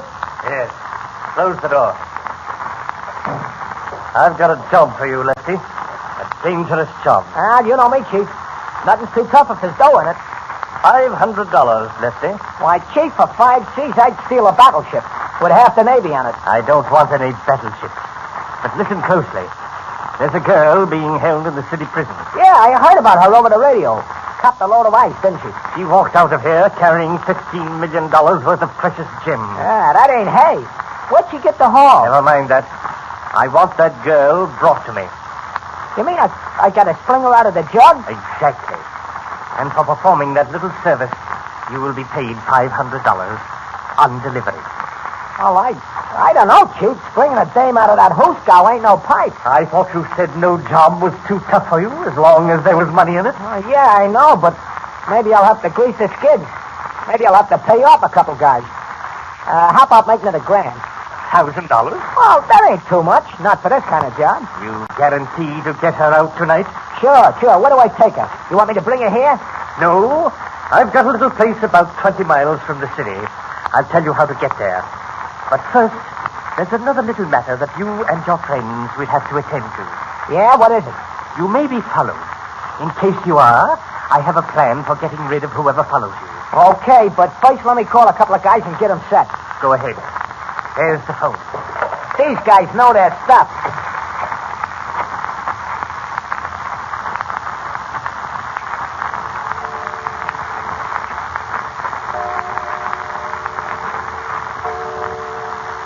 Getting pretty late, Kent, and nothing's happened yet. Don't worry, Commissioner. It'll break soon. You know, Kent, I still don't get the point behind all this. For instance, why is that girl reporter sitting in a cell in the city prison instead of Chickie Lorimer? Because I can trust Lois Lane, and I'm not certain I can trust the Lorimer girl. Lois is one of the best reporters on the Daily Planet, and she's not afraid of anything. But you said the Yellow Mask knows the Lorimer girl. Well, that won't matter. You see, this is how I figure it to happen. The Mask must have read in the papers or heard over the radio that the police are holding Chickie Lorimer, but she won't tell where the jewels are hidden. And naturally, he figures if his men can bring him the girl, he can force her to reveal the hiding place. Well, what if they do break her out? I mean Miss Lane. I'll follow them in my car, just to see that nothing happens. Lois has full instructions. She knows what to do. I better send a police detail along with you, Kent. Now, that won't be necessary, Commissioner. I'm taking young Jimmy Olsen. He's been on this case from the beginning and wants to see it through. He's waiting outside in the car. Excuse me. Commissioner's office. Yes, Cassidy. What? You sure? All right. Handle it just as I ordered. You were right, Kent. A man has just applied at the prison for permission to talk to Chickie Lorimer. Says he's her brother. Come on. We can watch what happens from the front window. Prison's across the street. Here, sit down. Oh, thanks. Does the warden know what he's to do? Yes. No resistance. Let them take the girl. Good. That must be their car in front of the prison. Big black sedan. Motor's running. Kent, look. They've got her. They're coming through the gate. That means I've got to get going. See you later, Commissioner.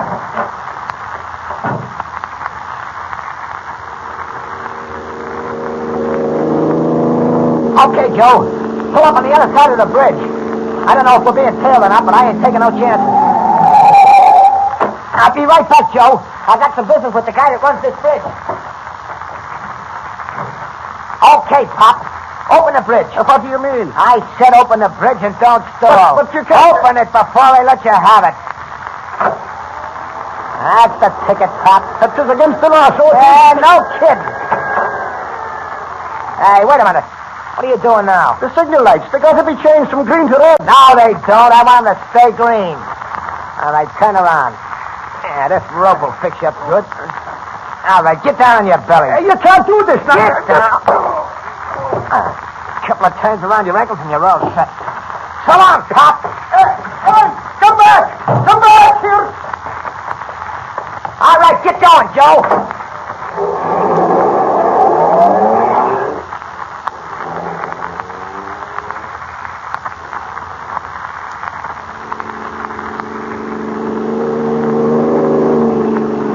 Think we'll catch up with them, Mr. Kent?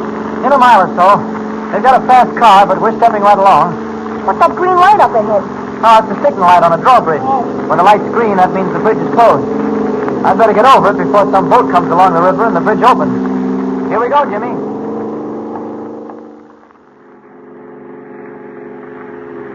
Hadn't you better slow down going over the bridge, Mr. Kent? We can't afford to slow down, Jimmy. They're about a mile ahead of us now. We don't want to lose them. Just you sit tight. This car holds the road. Are you sure that green light means we can go ahead, that the drawbridge is closed? That's right. When it's red, the drawbridge is open. Say, is this the kind of a bridge that breaks in the middle and swings up on both sides to let boats through? No, the whole bridge doesn't swing up. Just about 15 feet on either side. Oh. Now, hold on. We're almost to it. Boy, look at those tires, huh? Yeah, they should. We're doing 65. Mr. Kent, look! The bridge is open! I can't hold her! She's skidding! We're going through the wall, Mr. Kent!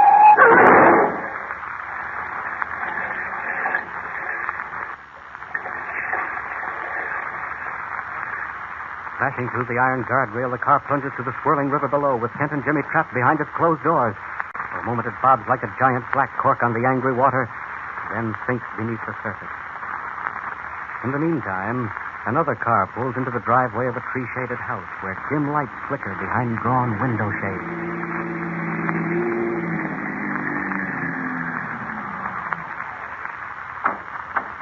Okay, sister.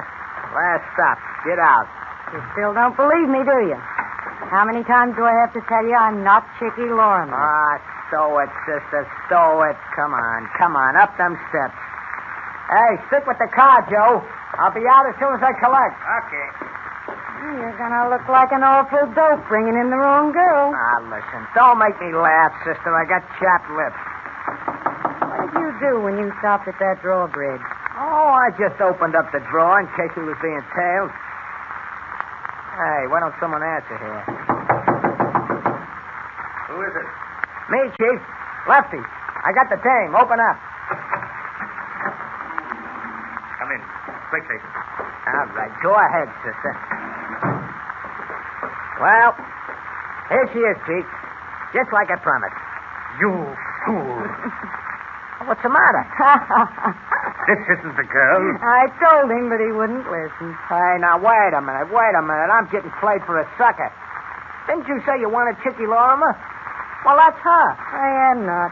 My name's Helen Taylor. Oh, now, don't listen to her, Chief. She's been pulling that line all the way out. Shut up. She just... This isn't the girl I want. Well, that ain't my fault. You asked for Chicky Lorimer, and you got Chicky Lorimer. Maybe I can explain this mix-up. Ah, who asked you? Let her talk, Lefty. How can you explain it? I was in the same cell with the girl you want, Chicky Lorimer. They nabbed me for shoplifting. I guess the guard made a mistake when he came for Lorimer. Took me instead. Told this half-wit I wasn't the girl he wanted, but he wouldn't listen. Who's a half-wit? Now, keep quiet, Lefty. You've done enough bungling. Well, what about my grand? We'll attend to that later. So, young lady, you were in Chicky Lorimer's cell. Did you discuss anything with her? Who wants to know? I do. You the yellow mask? What made you ask that? Chicky gave me a message for the yellow mask. In case I got out before she did. A message? What kind of a message? Well, personal. Wait outside, Lefty. All right. I don't know what it's all about. Now, Miss... Taylor. Helen Taylor. Now, Miss Taylor, what was the message? Are you the yellow mask? Yes, I am. It's about the jewels. Yes? Chicky said to tell you she was sorry she pulled that trick on you when she took the jewels. Yes, but where are they? I'm coming to that. Give me a chance. She said the cops didn't get the jewels. I know that, but where are they? Where did she hide them? The suitcase is hidden under a bush in the field near the Parkway Tower. She described it to me so I could show you how to find it. Excellent. We'll leave at once and pick it up. And I shall see to it that you're rewarded handsomely, Miss Taylor. That's all right. Say, have you got a phone here? I'd like to call my sister and tell her I'm out of jail. A phone? Certainly. In the room at the head of the stairs. Over there. Go right ahead. I'll wait for you here. Thanks. Only take me a minute.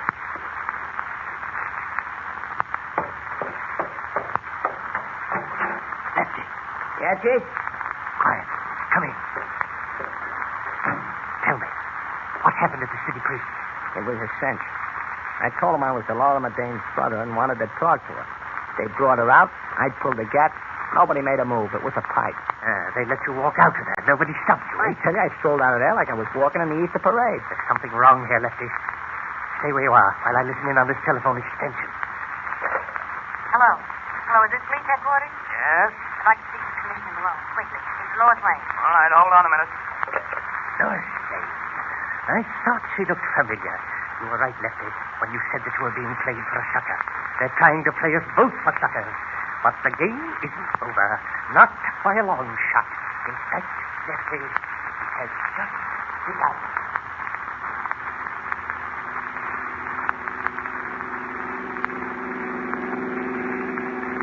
We were lucky to get another car to drive back in, Jimmy. The one that fell in the river wasn't much good. I still don't know how we got out of it alive, Mr. Kent. I don't remember anything that happened after the car skidded off the bridge. Why, you bumped your head on the steering wheel. But how did you get the door open underneath the water? Why, it flew open by itself. Oh. And you think it was the yellow mask who fixed the drawbridge? Well, you heard what the watchman said. If it wasn't the mask, it was one of his men. Oh, why didn't we go and look for them instead of coming back to town? Because we didn't know where to look. Oh. Anyway, if Lois followed instructions, and I'm sure she did, the mask will walk into the trap we set for him. We'll stop off here at police headquarters and see Commissioner Malone.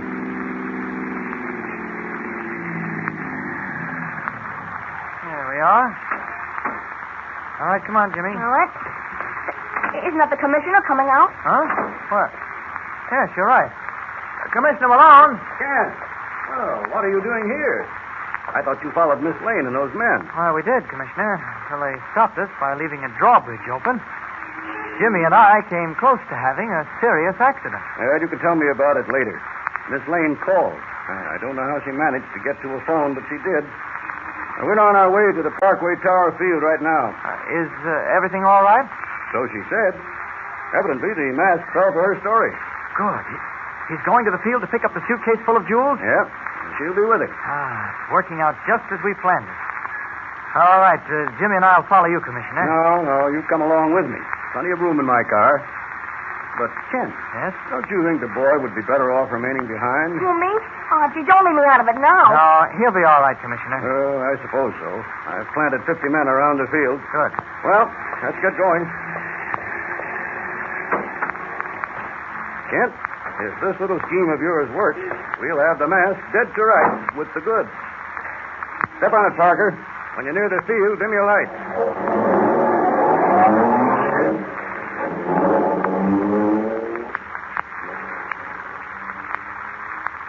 Crouched in the darkness, Kent, Commissioner Malone, and Jimmy Olsen wait for the yellow mask to walk into the trap. A trap baited with an empty suitcase. While hidden in the tall grass surrounding the field are 50 trained men of the homicide squad, on the alert, guns drawn, ready to close in on the most dangerous criminal at large. As the minutes go by, Kent and the police commissioner converse in husky voices. He should have been here by now, Kent. Miss Lane said they were leaving at once. It would take less than an hour. He'll show up.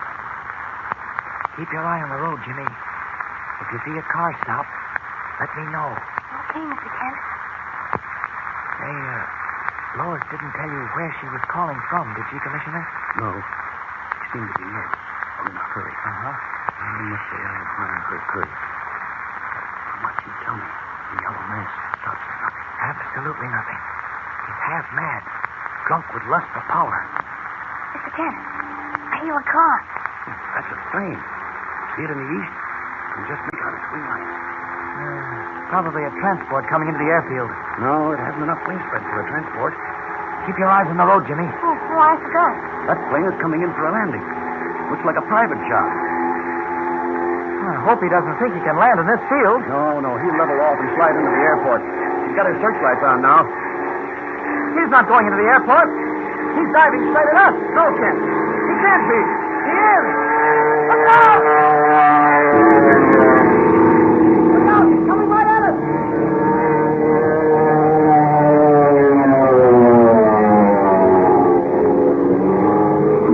Oh, missed us by inches. You all right, Jimmy? Yeah, I'm all right. Wow, that was close. Yeah. I thought he'd pull out of it, but he did. Well, it may not have been his fault, Kent. He probably mistook this field for the airport. I wonder, Commissioner. You don't land a plane by power diving it with a throttle wide open. Which way did he go? I think he circled and went back where he came from. Oh, aren't those his wing lights off there in the east? Something's wrong here, Commissioner. That plane didn't power dive on us accidentally. Mr. Kent. What is it, Jimmy? Look what I found. What? An envelope tied to a monkey wrench. Well, let me see it. Yeah. Here's a flashlight. Good heavens, Kent. It's addressed to you. You think it came from the airplane? We'll find out soon enough. What? It's a letter. Hold the light steady, Commissioner. All right. I thought so. What is it? It's a note from the Yellow Mask. Listen to this. My dear Mr. Kent, your very clever plan to lure me into a trap has gone askew. Miss Lane has told me everything. She talked, Kent. Well, if she did talk, they forced her to. What else does it say? Let's see. Under the circumstances, I can no longer afford to dally with you. You have had evidence of what I can do. What does he mean, Kent? The Dyerville flood. He almost wiped out a whole city. Wait, there's more. I will give you until dawn to return the jewels. You can communicate with me by broadcasting a message over the police radio. I will have my receiver tuned to that wavelength. He certainly is brazen. There's still more. Yes? This is the procedure to be followed. You will send a messenger with the jewels to the crossroads 1 mile beyond the Harley River Bridge. He is to leave the jewels there and depart at once. He's got everything figured out, hasn't he? Well, he's crazy if he thinks he can bluff us that way. No, don't you worry, Commissioner. We're not giving in so fast. Here, listen to the end of the letter. Go ahead, Kent. Unless my instructions are followed and unless I hear from you by dawn, you know what the consequences will be. Signed, the Yellow Mask. What does he mean by that? Well, he might do anything. He's desperate. Oh, no, Kent. But we can't strike any bargains with a criminal. And I certainly won't permit the jewels to be returned to him. Oh, you're quite right, Commissioner. We have 5 hours until dawn. A lot can be done in 5 hours. I'll send out a 3-state alarm. Every law enforcement officer within 100 miles of here will be looking for the mask. There's only one way to fight his kind, and that's to drive him out in the open. Have that abandoned skyscraper, the Parkway Tower, searched, Commissioner. The mask has been using it as his headquarters. You might find a lead to where he is now. Okay. Sullivan, McDermott. Coming, sir, coming. Send a detail to search the Parkway Tower building. Yes, sir. Pick up anything you can find and bring it to headquarters. Right, sir. Have the rest of your men report back to Lieutenant Healy. Yes, sir. Hey, Mr. Kent, where do you think Lois Lane is? Oh, I don't know, Jimmy. She can take care of herself. Well, come on. Let's get back to the Commissioner's car. We've got to work fast.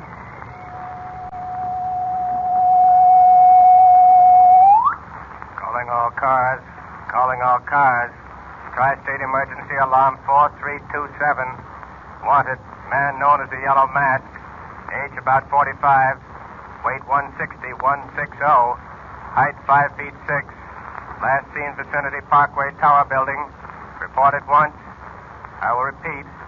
Tri-State Emergency Alarm 4327. Wanted, man known as the Yellow Mask.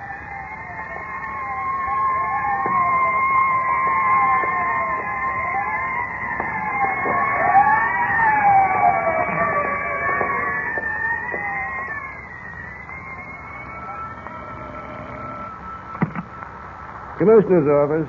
Yeah. All right. Bring him in. Let's get another one, Kent. What does that make, 10? No, 11. I've been counting them. You should be asleep, Jimmy. Only now with all this going on. Get in here. Get in here. I ain't done nothing. What do you want with me? I ain't Shut done up. nothing. Well, Kent, No, he's not the Yellow Mask. take him away, Kelly. Okay, Chief. Grant. Take it easy, son. Take it easy. Well, it's 4 o'clock, Kent. Only 2 hours to go. Squad cars have covered every inch of the city. I'm at the end of my rope. You're tired, Commissioner. Why don't you stretch out on the couch in the next office? We'll call you if anything breaks. Well, maybe I should. My head is pounding. Well, don't forget to call me if something happens. Sure thing.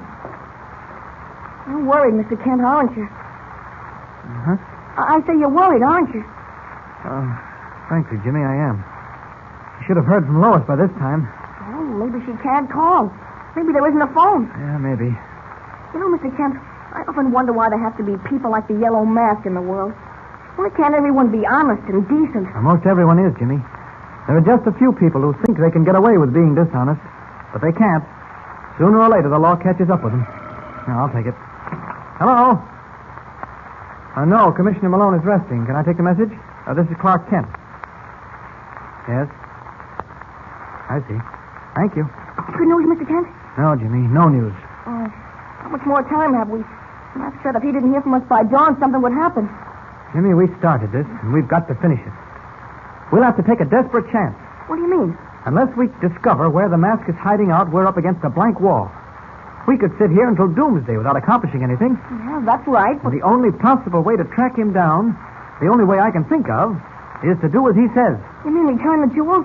Leave them at the crossroads like he said in the message? Yes, we've got to find out about Lois, and we've got to lay our hands on the mask. And Commissioner Malone let you take the jewels. Well, we don't need the jewels, Jimmy.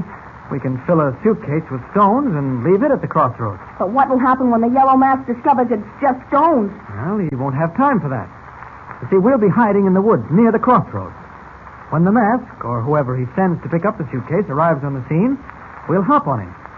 Well, how does it sound? Okay, see if he falls for it. Well, there's no harm trying. We'll broadcast a message to the mask over the police radio, just as he instructed us to do. And then we'll drive to the crossroads, leave the suitcase, drive off down the road, and then sneak back on foot through the woods. We better take plenty of cops along. Oh, no, that would spoil it. Fewer the better. In fact, I was thinking of tackling it alone. And leave me out? Nothing doing. I'm going along. I want to see the mask captured. And I guess we'd better include Commissioner Malone. Now, you wake him up and tell him what we're planning while I arrange for the broadcast of the mask. I'll meet you in the hall. Take it snappy.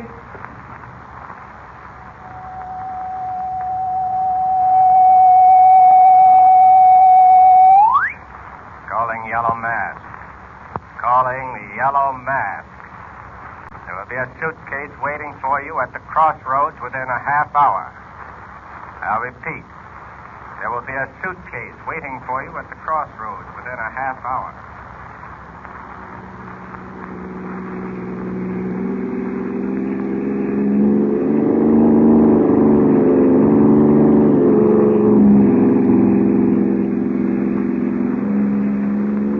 We'll be at the crossroads in a few minutes. You two had better duck down while I plant the suitcase. Someone may be watching. I don't like this business, Kent. You should have let me bring some men along. Don't you worry, Commissioner. If they show up, we can handle them. You all right, Jimmy? Oh, sure. We almost there? Yes, it's right up ahead. All right, duck down and keep quiet. Here we are. I'll make a U-turn. There we are. I'll be right back. You keep low.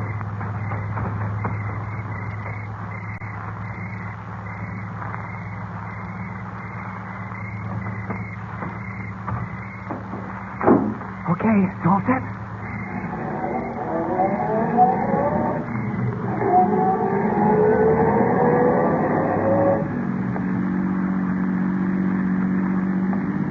There. You can sit up now. Where'd you put the suitcase, Mr. Kent? On a tree stump. They can't miss it. Well, what if it's gone before we get back? Well, that's a chance we have to take. Yeah. This looks like as good a place to park as any. I'll drive the car off the road.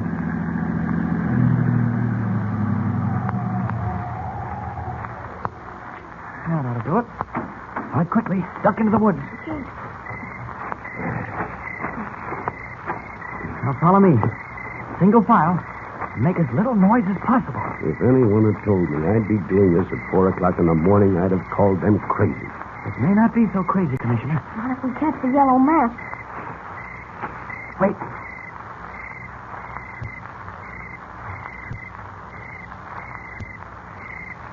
The suitcase is still there. See it sitting on that stump? Yeah, I see it. All right, Commissioner. Now, you and Jimmy crouch down here. I'll move up a little bit so we can see them no matter what direction they come from. Kent. What? Have you a revolver? Revolver? I know. Well, you should have one. You're taking your life in your hands. I'll be all right. Watch the road. If they're coming, they should be along any minute now. Kent, maybe we'd better all stick together. No. No, Commissioner, we can see more spread out. Be careful now. I won't be far away. Message that we got over the air said that the suitcase would be at the crossroads within a half hour. You understand what you're to do, Lefty? Yeah. I park the car in the cutout, hike through the woods, and come up behind the road. That's right. But be careful. This may be another trap. You're taking Joe with you? Yeah, and a couple of gats. Well, you may need them. Hey, where's that reporter dame? In the next room, resting. You know, I don't like getting mixed up with dames in this racket. They're poison. When are you getting rid of her? That, Lefty, is my business. All right. I was just asking. You and Joe had better get going, and don't make any mistakes this time. Well, I didn't make no mistake last time. Well, we won't go into that now. Wait a minute. Something just occurred to me. In order to be on the safe side, I think that you had better... What? She may be awake in the next room. I don't want her to hear me. I'll go out to the car with you.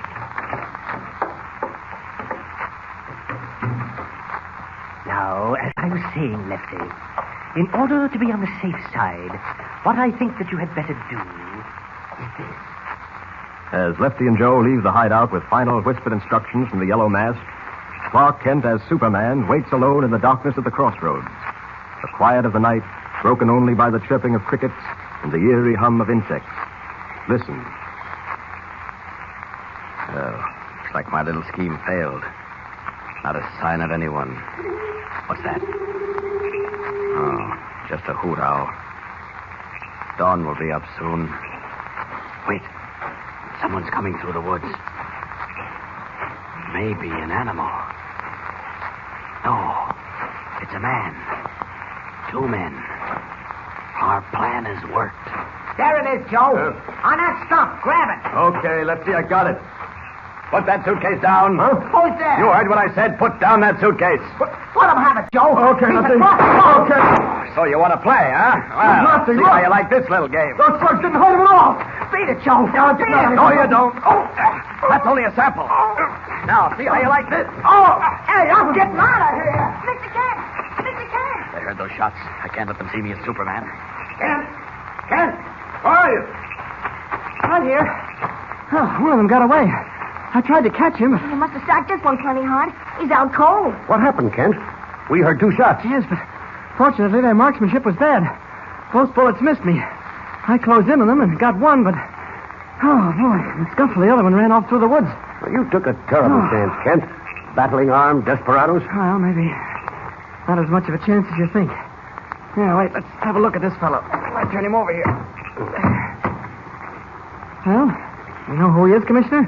I haven't the faintest idea. Gee, sure looks mean. Well, one thing is certain. He's part of the Mask's gang, and he probably knows where the hideout is.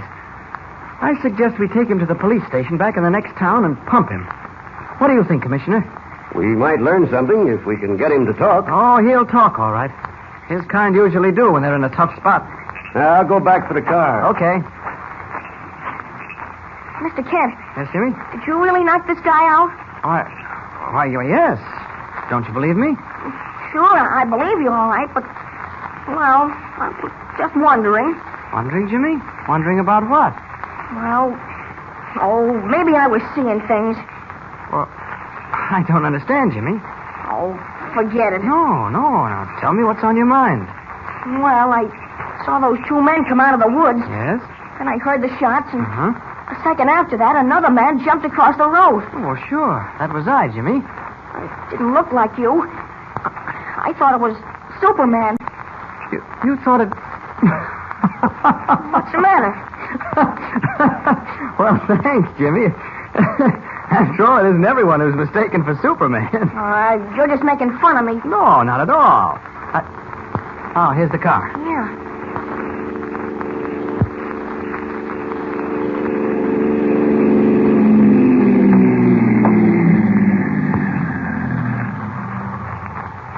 Okay, Commissioner. Come on over here and grab his feet, will you? All right. We'll dump him in the back. Say, Mr. Kent, the suitcase is still here. They didn't get it. Bring it along, Jimmy. Okay. Careful, Commissioner. There. That does it. All right, hop in, Jimmy. Right. Hey, do you think he'll tell us where the mask is hiding out, Mr. Kent? He's got to tell us, Jimmy. It's our only chance.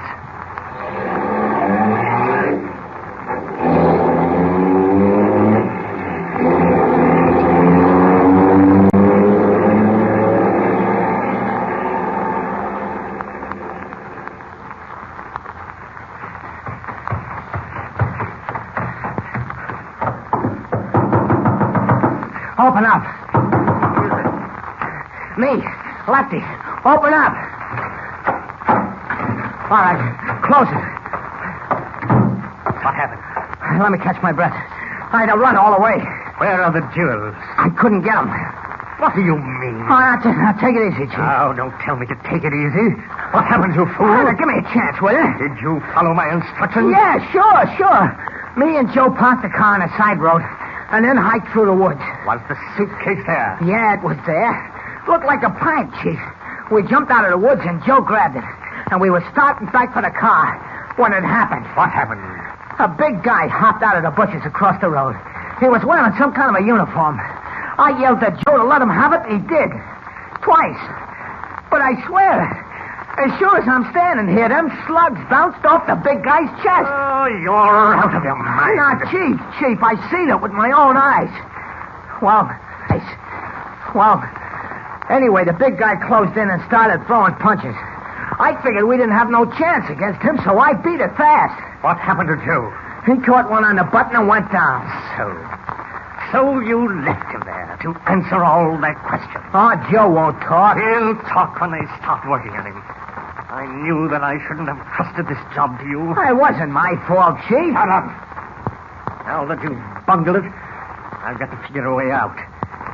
You said that the jewels were there. Yeah, in a suitcase, sitting on a stump. How do you know what was in the suitcase? Well, I didn't open it, but it was heavy.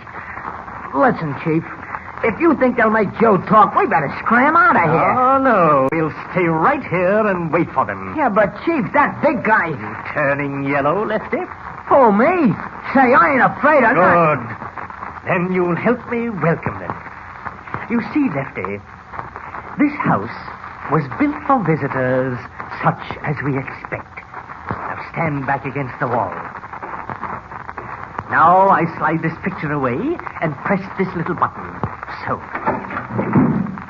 Holy gee, a trapdoor. Look down the hole. What do you see? Looks like a swimming pool without any water. A very apt description, Lefty. It's a concrete tank, 2 feet thick on all sides and rising 8 feet from the basement floor. Yeah? What's it good for? You shall see. The trapdoor will be all set when our friend Mr. Kent and his companions arrive. The moment they step on it, they will fall into the concrete tank.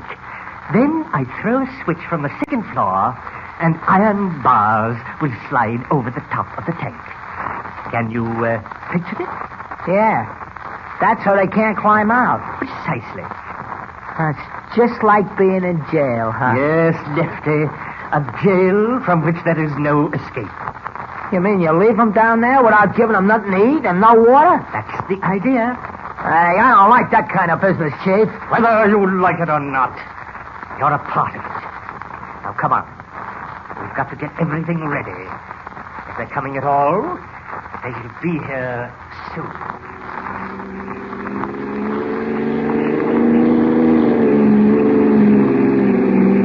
I hope we're not too late, Commissioner. It's getting light in the east. It took quite some time worming the information out of that gorilla.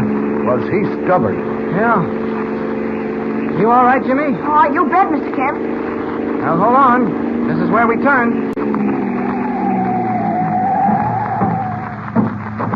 Great Scott, what a road. We never would have found this place without directions. What a road. That must be the house up ahead. Well, I'll stop here. All right, now be quiet. Follow me. This place looks deserted, Kent. There's not a light burning. Quiet. They may be asleep. Look, Kent. What? Smoke coming out of the chimney. There's someone here. Good. Now, you and Jimmy take the front door while I go round to the rear. Now, be careful. We will. Yell if you need help. All set, Jimmy? Sure. I'm all ready. You stay behind me. I've got a gun. Let's try the door. Is it locked? No. Jimmy, I'm going to open it.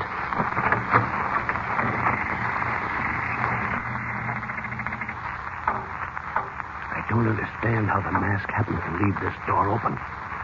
Either we're lucky or we're walking into something. Maybe we better wait for Mr. Kent before going in. I don't think that's necessary. Stick close, but stay behind me. All right. I may have to use this gun. In case I do, drop flat on your stomach. Okay. All right. Let's go. Wait a minute. Huh? Wait a minute. What's that noise? It must be Mr. Kent getting us through the back way. Kent. Can't hear you. That door must lead to the rear of the house. Come on, Jimmy. Okay. No. Jimmy, where are you? here. What happened? We stepped on a trap door and fell through. Yeah, but where are we? Oh, I can't tell. It's pitch black. Here's some matches. Light one of them. All right. Here. It's a concrete tank. Built right up under the trap door. Yeah, but it's open at the top. Hey, look. It's closed now. With iron bars. This was all planned, Jimmy. And we walked into it. Were you hurt, Commissioner? Oh, my ankle. I think it's broken. Strike another match. Okay. Oh, Which ankle? the right one. Yeah. It's either broken or badly strained. Oh, it's beginning to swell. How are we going to get out of here? I don't know, Jimmy. Unless Kent can help us. He must have heard that trap door fall. Try calling him. All right. Mr. Kent! Mr. Kent! Where are you, Jimmy? He hears me. Yes, but he What? had better not hear you again. Huh? Keep quiet. Where's that voice coming from? I don't know, but it sounds like the yellow mask. Shout, Jimmy. Shout for Kent. Mr. Kent! We're under the trap door down in the cellar. I warn you, one more word and you'll never speak again. Stop, Jimmy. Jimmy, where are you? Don't answer him. We won't. But how can we let Mr. Kent know where we are? That man is a maniac, Jimmy. He may murder us in this dungeon. Jimmy! Answer me, where are you? Don't, Jimmy. But Don't. You'll only lead Kent to the trapdoor. And then we'll all be down here. Our only hope is for Kent to be free so he can lay his hands on the yellow mask. And I'm afraid there's not much chance of that. Not much chance.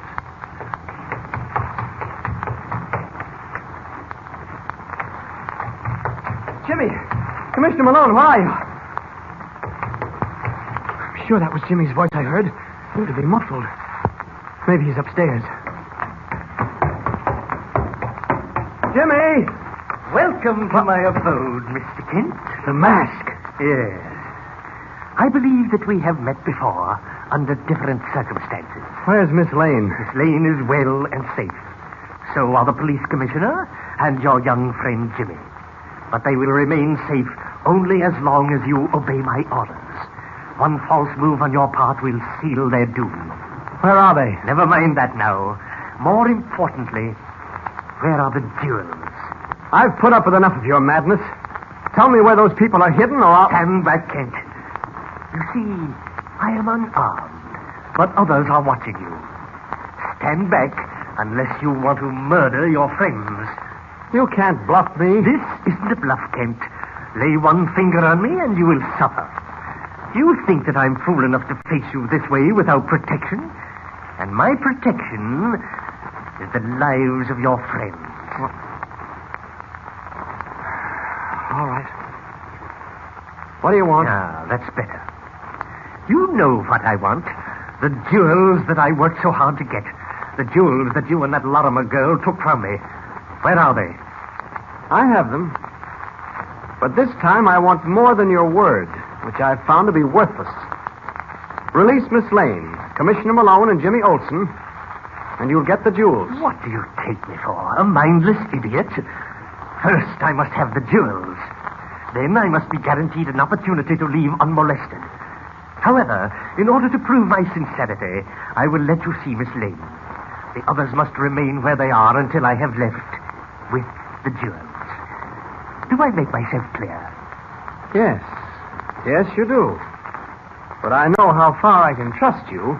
In this case, Mr. Kent, you will have to trust me. Make up your mind. All right. But if this turns out to be another of your little tricks, you'll suffer for it. Oh, you do me a great injustice, Mr. Kent. Now, this way. Miss Lane is resting in a room at the rear of the house. Please remember what I so carefully pointed out to you only a moment ago. One false move on your part, and you sign the death warrants of the worthy police commissioner and young Olsen. I am playing for big stakes, as you well know. I cannot afford to lose. Ah, here we are. I will unlock the door for you. Miss Lane, you have a visitor. Lois. Clark Kent. I will leave you two for a few minutes. Remember, Kent, life hangs in the balance.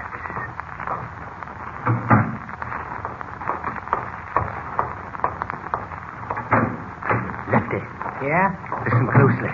Make no mistakes. I think I have Kent where I want him. Who is Kent? The newspaper reporter responsible for my having lost the jewels. What difference does it make? You're being paid to take orders, not ask questions. All right, okay. Now pay close attention. I think that I can get the jewels if I promise to release Miss Lane, the police commissioner, and the boy. You're gonna let him go? Don't be a fool. The testimony of any one of them would send me to the chair. They must never leave this house alive. Well, how you gonna work it? Very simply. When Kent returns with the jewels, I will somehow manage to maneuver him and Miss Lane to the trapdoor in the front room. Once I have all four of them down in the concrete tank, the rest will be easy. Well, I told you that business don't sit right with me, Chief. Well, isn't that too bad? You'll have to get over your squeamishness, Lefty. Now, don't forget, you're mixed up in this just as much as I am. Death in the electric chair isn't very pleasant. You ain't got blood in your veins. You got ice water. Well, maybe you're right. Now, listen to me. As I said, I'll get Kent and the Lane girl to the trapdoor. Just before I do, throw the switch controlling the iron bars so the tank will be open, ready to receive 2 more visitors. Yeah? Then what? Once the trapdoor is sprung, throw the second switch. That will slide the bars back over the top of the tank. Then get to the field behind the house as fast as you can. I will have my plane ready for a quick getaway. Oh, well, what's the big rush? The further away I am from the scene of the crime, the better I like it. Now, is it all straight in your mind? Yeah, I guess so. First, I throw switch number 1. That slides the iron bars back. Then I throw switch number 2. That shoves the bars back over the tank. Correct. Keep your wits about you. If we fail this time, we're through. If we succeed, there are millions in it.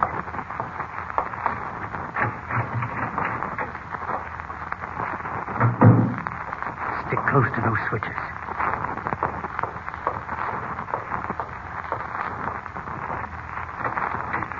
Are you ready, Mr. Kent? Miss Lane has been telling me how courteous you were to her. He's a fiend, a madman. Oh, I'm quite certain that Miss Lane is exaggerating. However, one thing has nothing to do with another. You see, she has not been harmed. It is as much as you can expect under the circumstances. Now, about the jewels. They're in the car, parked on the road leading to this house. I don't believe you. You can see for yourself. We brought them along just in case we ran into anything like this. Lying won't do you any good, Kent. I'm not lying. All right, we shall see. You and Miss Lane will accompany me to the car. This way, please. Follow me. Are the jewels really in the car? No, but I want to get him alone. Hurry, Kent. I have no time to waste. We're coming.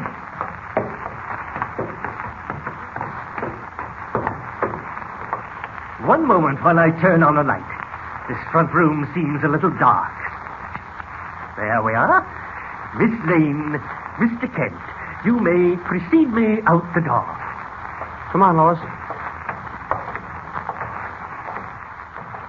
Hold up! Throw the switch, Lefty. Right, Chief. Very nice. Very nice. Lois. Lois, you all right? Oh, Clark. Are you all right? Yes, I think so. What happened? We fell through a trap door. Just like we did, Kent. Commissioner Malone, is that you? That's right, Kent. Where's Jimmy? I'm right here, Mr. Kent. Can't see anything. It's so dark. Oh, hello, Miss Lane. Why, hello, Jimmy. How on earth did you get down here? Through that same trapdoor. We heard Mr. Kent yelling for us, but we couldn't answer. You couldn't? Why not? The mask warned us not to. He threatened to wipe us out if we did. I thought it best not to take a chance. The man is a maniac. There's no telling what he'd do.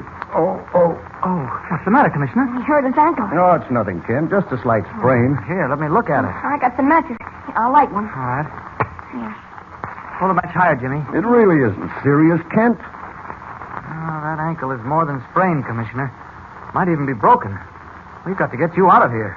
Oh, don't worry about me. You have your hands full watching out for Jimmy and the young lady. How do you propose getting them out of this dungeon? Well, I can climb up and open the trap door. Oh, no, you can't. There are steel bars over the top of the tank. Oh, how could there be? Lois and I fell through when the trap door gave way under us. The steel bar slid across the top after you fell through. I'm afraid he's got us, Kent. Right where he wants us. Well, what's going to happen when he doesn't find the jewels in the car? Jewels in the car? Yes, I told the mask the jewels were in the car. I wanted to get him outside alone. Unfortunately, Mr. Kent, you are not successful. Where's that voice coming from? What difference does it make? All you are required to do is to listen to it. And listen carefully. This is your last chance. The last chance for all of you. I have reached the limit of my patience. You, Kent, and you, Commissioner Malone, are directly responsible for the lives of a young woman and a boy. Don't let him threaten you that way, Clark. I'm not afraid. Me neither. Quiet. I will give you one more opportunity to save those lives. Commissioner, where are the jewels? Where you'll never lay hands on them. Where are they? You heard what I said. Yes, but the answer to my question was not the one that I wish to hear. Then I'll answer it. The jewels are locked in a safe at police headquarters. Does that satisfy you? Perfectly, Mr. Kent. Now, perhaps, we can indulge in a little bargaining. I don't bargain with rats. Let him talk, Commissioner. Yes. Permit me to speak my little piece. Jimmy, The matches. Here they are. now, as I was saying, you are all completely in my power. Unless you do as I say, the end is not far off. Soon you will need water to moisten your parched lips, and food to fill the aching void of your stomach. Soon you will grow weak from thirst and hunger. Are you listening? No sense in lighting matches, Kent. Both my voice and I are well beyond reach. Resign yourself to the predicament you are in. All right. What do you want? You know what I want. The jewels now reposing in the commissioner's secret headquarters. How do you expect us to get them for you, even if we agreed to? I have provided for that. Lefty, open the trap door. Lefty is about to lower a telephone into your cozy little prison. Commissioner Malone will call his office at headquarters and instruct one man to deliver the jewels to a place I designate. You're mad if you think I'll do that. We shall see how mad I am.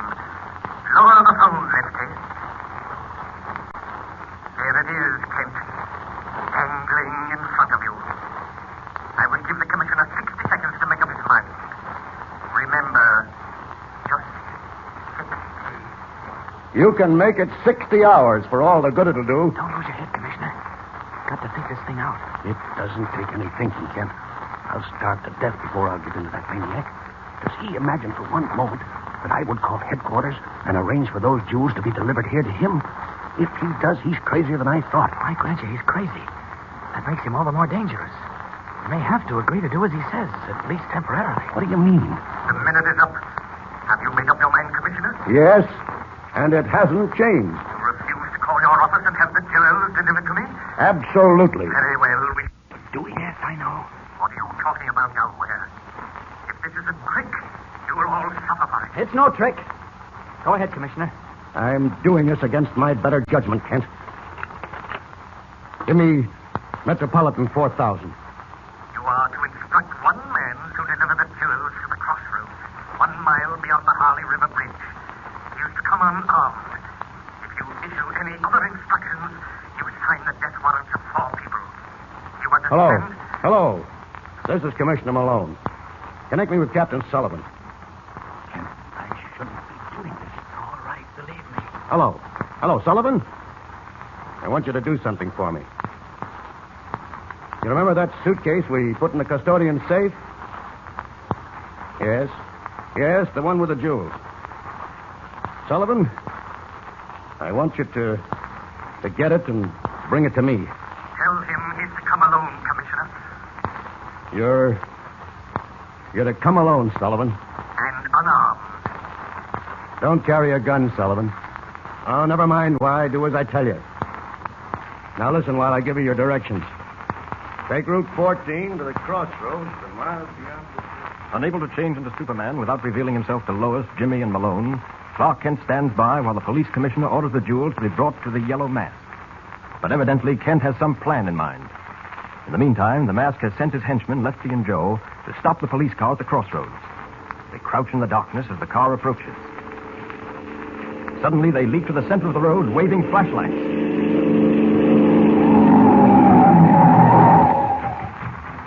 Okay, copper, get him up. Who are you? Never mind, get him up. No, wait a minute. We ain't got no time to wait. Let him have it, Joe. Right, Lefty. Right on the conch. Nice work, Joe. Where's the suitcase? Here. All right, let me have it. Holy smoke, she's heavy. Let's see what's inside. Flash your light, Joe. Okay. Lamp that ice. What a haul. Why, this sparkler alone must be worth 10 grand if it's worth a nickel. And look at this one. Hey, Joe. I got an idea. Yeah? I got an idea we ain't turning this stuff over to the mask. Oh, what do you mean? I mean we're keeping it for ourselves. I know a fence will give us better than 100 G's for it. That's 50 G's each. Yeah, but... There ain't no buts. The stuff don't belong to him. He got it the same way we're getting it. Ain't that a double cross, Lefty? So what? Come on, we're scrambling with this stuff. Haul the copper out of his car. We'll take it. Okay, go on, dump him in the bushes. That's it. Now get in. Make it fast. I've been waiting a long time for something like this.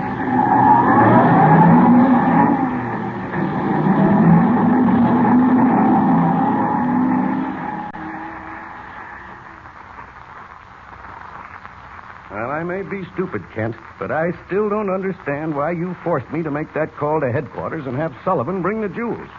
What do you expect to accomplish? Keep your voice down, Commissioner. The mask probably has a dictograph planted somewhere in this concrete tank. Anyway, Lois and Jimmy have dozed off from sheer exhaustion. Well, I'm not a bit surprised. No, neither am I. Kent, these last few days have been a nightmare. And then to have it end up with all four of us imprisoned in this tank with no hope of escape. I wouldn't say that. You mean you think the mask will release us once he gets the jewels? No. Don't be a fool, Kent. I know his kind. I've dealt with him for 30 years. No, I don't expect him to release us. Then why? Why did you insist that I obey his orders and have the jewels presented to him on a silver platter? Because the only way we'll ever convict him is to catch him with the goods. But good heavens, man. How can we convict him if we can't even lay our hands on him? Kent, I believe you're out of your mind. Not quite, Commissioner. How long has it been since you made that call to headquarters? Over an hour. Uh-huh. Captain Sullivan should be at the crossroads by now. And then what? Our friend the mask will be in for a little surprise. Why don't you try to get some sleep, Commissioner? Sleep? Yes. With my ankle throbbing the way it is? Oh, that's right. I forgot about your ankle. Does it hurt much? Well, enough, Kent. Hey, what do you mean by a surprise? I can't tell you now, Commissioner. That's what you've been saying all along. Don't you think I have a right to know what's going on? Be quiet. You're talking too loud. Jimmy's awake. Hey, where am I? What's happened? Everything's okay, Jimmy. Go on to sleep. All right. This much I can tell you, Commissioner. And you'll have to trust me for the rest. Once Captain Sullivan delivers the jewels, the yellow mask is in for a surprise. The biggest surprise of his life. I warn you, Kent. If there has been any trickery, none of you will live to gloat over it. How could there be any trickery? You heard Commissioner Malone talk to Captain Sullivan at headquarters. He told him to bring the jewels just as you instructed. Yes, I heard that. But more than an hour has gone by since the telephone call was made. Where are the jewels? Sullivan may have been delayed. Or maybe he's waiting at the crossroads now. I sent two of my men out to meet him. They haven't returned. That's not our business. We did as you said. Personally, I hope you never get the jewels. You're nothing but a thieving, half-mad murderer. And if it's the last thing I do, I'm going to see you burn in the electric chair. Commissioner, please. Really? Lois and Jimmy are sleeping. Try not to wake them up. They need all the rest they can On get. the contrary, Commissioner Malone, I think I shall have the pleasure of seeing you burn. Kent, what does he mean? It's just an idle threat. The jewels will be here shortly. I hope so, for all your sakes. I will return in 5 minutes. Keep your voice down, Commissioner. I'd give my right eye to get my hands around his neck for just 10 seconds. And you still may have that opportunity. Kent, do you really think that we'll ever get out of here alive? Of course.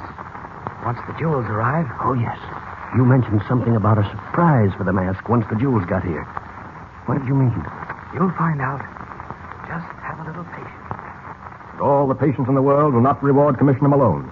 For unknown to Kent, the two men, Lefty and Joe, sent to the crossroads to meet Captain Sullivan, have double-crossed the Yellow Mask and are at this very moment speeding toward the city in Sullivan's squad car with the jewels. The police captain, left unconscious in the bushes at the side of the road, has recovered sufficiently to stagger to his feet and attempt to flag a passing car.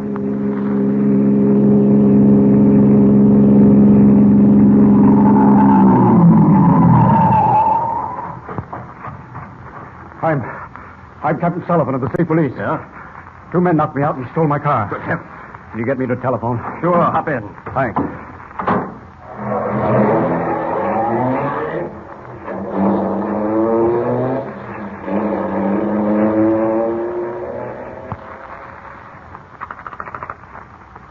Hello. Hello, operator.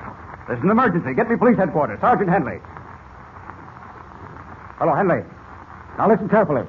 This is Captain Sullivan. That's right, listen. I'm at Cedar Falls. Two men held me up, knocked me out, and stole the squad car. Yes, they got the jewels, too. Sent out a general alarm. What? No, I couldn't see either of them. It was too dark. Too dark, I tell you. Now get that alarm out before they hit the city. Yes, that's where they were headed. Now don't waste any time, Henry. We've got to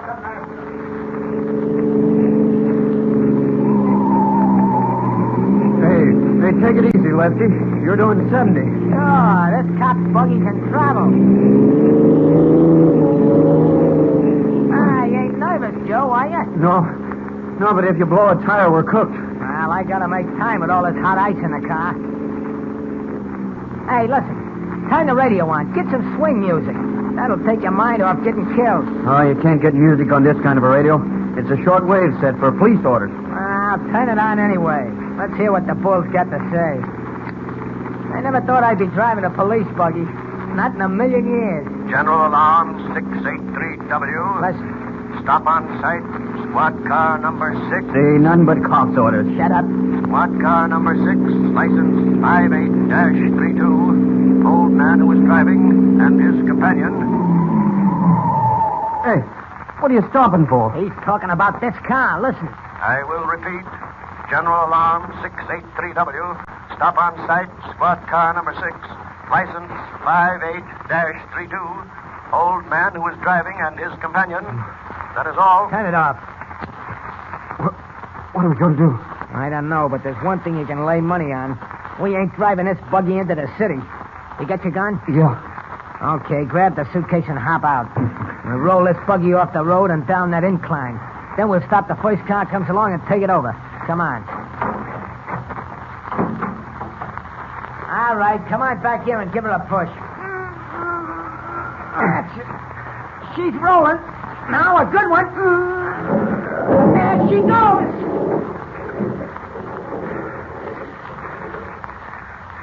They won't find that jalopy for a long time. Hey, it's lucky we turned that radio on.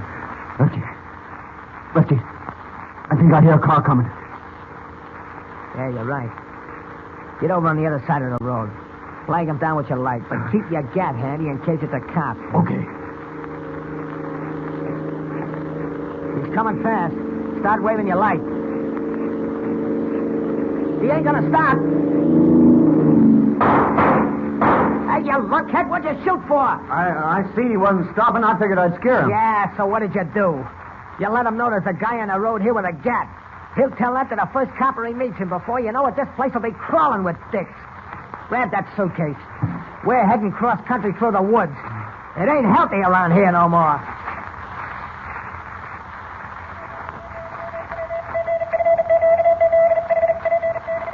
This is Bill Breen, your radio reporter. One of the greatest manhunts in the history of the state is now in progress. More than 150 hand-picked members of the police department are searching for two armed desperados who held up a police squad car, bludgeoned Captain Michael Sullivan into unconsciousness, and escaped in the car. Officials will neither confirm nor deny the report that a fortune in jewels was being transported by Captain Sullivan and was stolen with the car. Possible clue to the whereabouts of the wanted men was provided by a motorist who reported he'd been shot at while driving along Route 14 near the Holly River Bridge. Police Commissioner Charles Malone, who's been mysteriously absent from his office for 2 days, could not be reached for a statement. Keep tuned to this station for further news.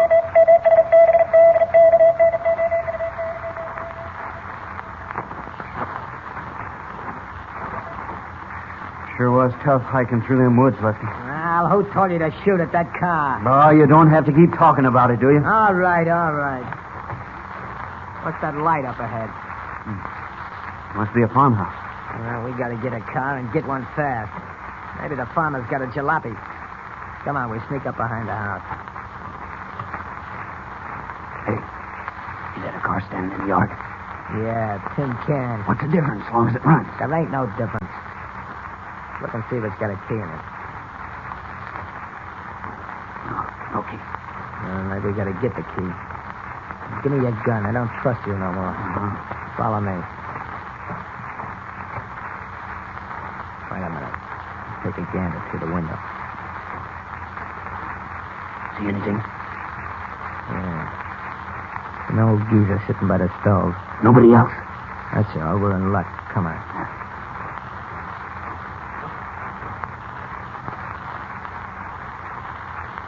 Okay. Open the door. All right, get your hands up, Pop. Where's the key to that jalopy you got standing out in the yard? Now, listen, you got... Oh. What'd you knock him down for? I gotta get the key to his car. There it is, Lefty. On the table. Oh, well, grab it. I got it. Thanks, Pop.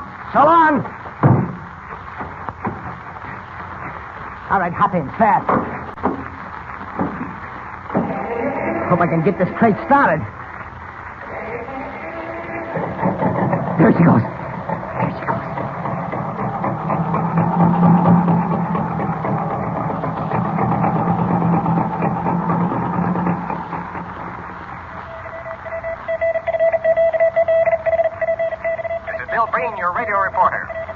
Closing in on the two desperados who early tonight stole a squad car rumored to have been carrying a fortune in jewels. Curtis W. Bailey, a farmer in Harley Falls, informed the authorities his 1933 car was stolen scarcely an hour ago by two armed men. He gave the police a description of the men, and their arrest is expected soon. Keep tuned to this station.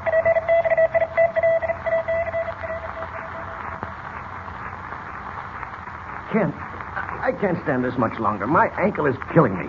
Let me look at it. Oh, that won't do any good. How long have we been down in this dark hole? It seems like days. Oh, just a few hours. I'll light a match and look at your ankle. Well, the swelling doesn't seem to have gone down any. It's broken. Don't touch it. Oh, wait a minute. Now, maybe I can set it for you. Can't. Take it easy now. Go. Wait a minute. Oh. Oh, it's a shame. Wait. That's a stroke of luck for us. Now, with Lois and Jimmy asleep, and Malone out for a while, I can break through this concrete as Superman. This corner looks as good a place as any. What did the mask say? It was 6 feet thick? That shouldn't stop me. Here goes. Gotta take it easy. Don't want to wake Lois or Jimmy. Giving. There. That does it. A hole big enough to crawl through. What's that? Malone's coming too. I'll have to change back to Clark Kent. Kent. Where are you? Right here, Commissioner. And you'd better stay right there, Mr. Kent. What? I've got a double-barrel shotgun in my hands, and I'll blow everyone in that tank to kingdom come if you move an inch. Stay where you are, Kent. I've got a shotgun in my hands, and I'll blow everyone in that tank to kingdom come if you move. Hey, what happened? Clark. Clark, where are you? Right here. Nothing's happened. That's what you think. Don't move, any of you. Someone's thrown him. Commissioner Malone. I stepped on his ankle and he fainted. See if you can help him, Lois. Don't move, Miss Lane. My finger is not very steady on this trigger. Clark, what'll I do? Here you are. What's the idea of the shotgun? You know we're helpless down here. The shotgun will just ensure you're being helpless until I decide how to get rid of you. What do you mean? I've just heard some disquieting news over the radio. News that concerns your fate and the fate of your friends. Now, wait a minute. I don't care what you heard over the radio. We followed your instructions to the letter. You wanted Commissioner Malone to call police headquarters and tell one man to deliver those jewels to the crossroads. But somehow you tricked me. Oh, no. That's not true. You heard Malone make the call. He ordered Captain Sullivan to bring the jewels to the crossroads. That was all he said. Then possibly you can explain why the two men I sent to meet Captain Sullivan are now being hunted by the police. returned with the jewels. Oh, maybe they decided to double-cross you and take the jewels for themselves. What did you say? I said maybe your own men double-crossed you and ran off with the jewels. Ah, no, my friend. Nobody attempts that with the yellow mask. Nobody. Oh, Clark, the commissioner's in pain. Mask! Yes, what is it? Commissioner Malone broke his ankle when he fell through the trap door into this tank. He's suffering. He won't be suffering very long. That much I can promise you. He's not human. Yes, Miss Lane, quite human. Human enough to suspect that your friend, Mr. Kent, and the worthy police commissioner have tried to trick me. How could we? I don't know, but there are sufficient grounds for suspicion. A report over the radio said that 2 men in possession of some jewels were being hunted by the police and are expected to be momentarily apprehended. If those are my men, something has gone wrong. It's not our fault. Commissioner Malone followed your instructions. It doesn't matter whose fault it is. Under the circumstances, I shall be forced to leave here at once. Therefore, I find it necessary to destroy all the evidence that might be used against me. Unfortunately, Mr. Kent, you and your friends are that evidence. You're mad. No, just careful. Now, wait. I warn you, Mask. If any harm comes to Miss Lane, or to Jimmy or the commissioner, you'll have someone besides the police to account to. A very pretty speech, Kent. Very pretty. It wasn't meant to be pretty. Of course, I know it's too much to expect from anyone like you, but the least you could do is give us time to live up to our part of the bargain. Time? I've given you plenty of time. The jewels should have been here an hour ago. However, just to prove to Miss Lane that I am human, I'll give you 10 more minutes. I happen to have a clock handy. Get it? 10 minutes. 10. As the clock slowly ticks the seconds away, and each passing moment brings Clark Kent closer to the time when he must reveal himself as Superman in order to save 3 lives, the masked henchmen Lefty and Joe, who, as we know, have double-crossed the mask and are fleeing with the jewels in an old stolen car, begin to lose their nerves. They hear the distant wail of police car sirens.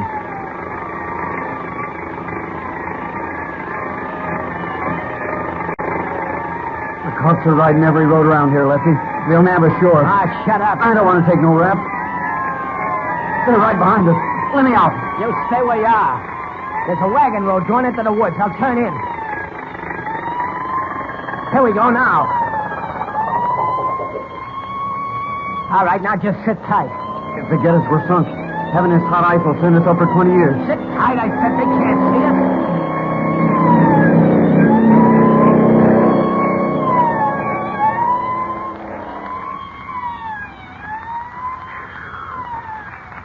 What a break. They went right by. Let's get rid of this car, Lefty. It ain't safe.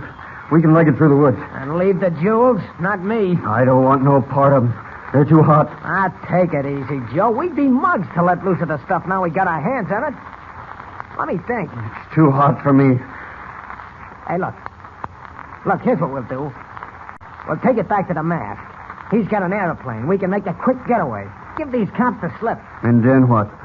Well, if the mask don't pay off the way we think he ought to pay off, we settle with him. What do you mean? You know what I mean. Oh.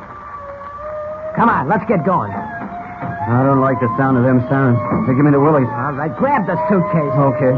Now follow me.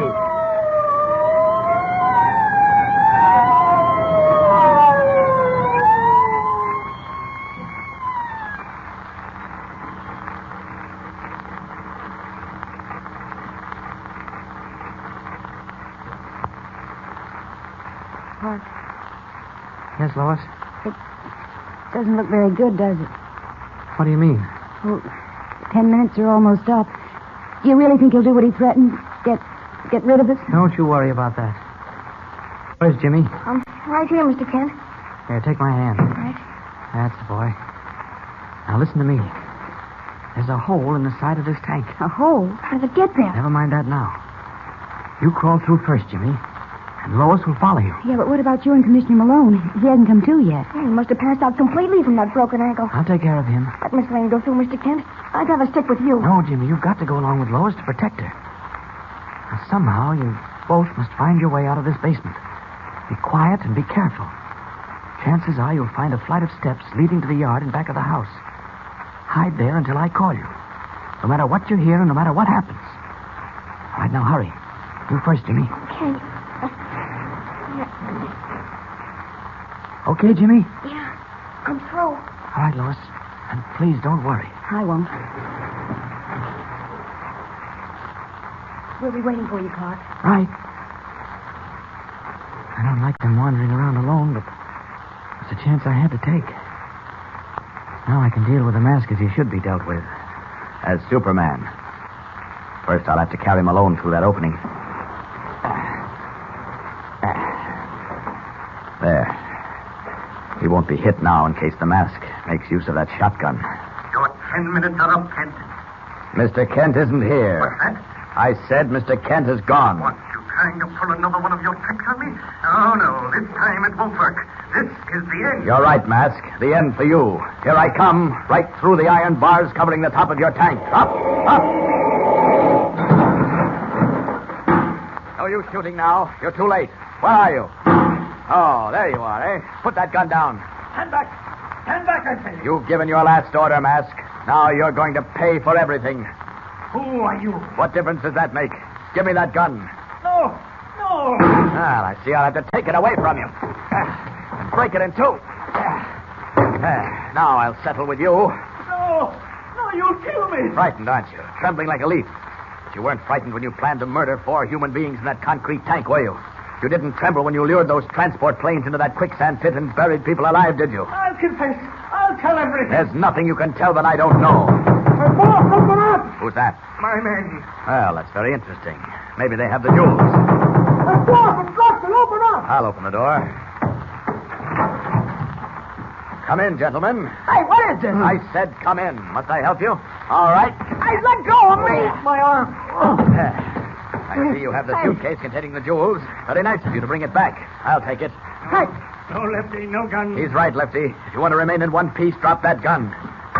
There, that's better. Now, just relax while I phone the police and ask them to pick you 3 up. You can't pin nothing on me. Oh? Let him have it, Joe. Ah, so that's the way you wanted it. All right, here goes. That gun won't help you, Lefty. Now, Mr. Yellow Mask, this is something I've been wanting to do for a long time. No! That should keep the 3 of them quiet for some time. It looks like Superman's work is over. Clark Kent can put the call into the police. Operator, get me police headquarters. That's right, police headquarters.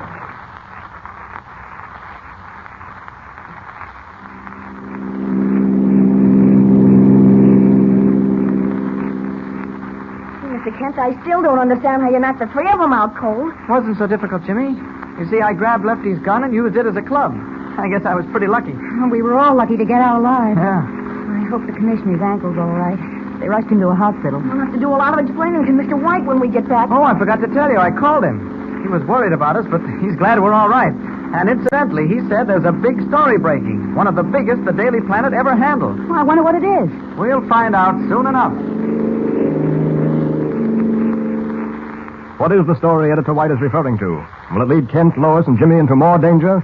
Don't forget to tune in next time for the thrilling beginning of a brand new Superman adventure.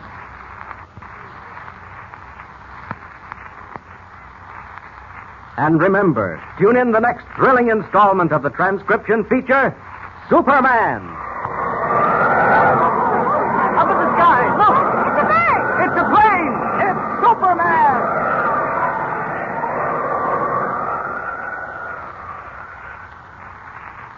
Superman is a copyrighted feature appearing in Action Comics magazine.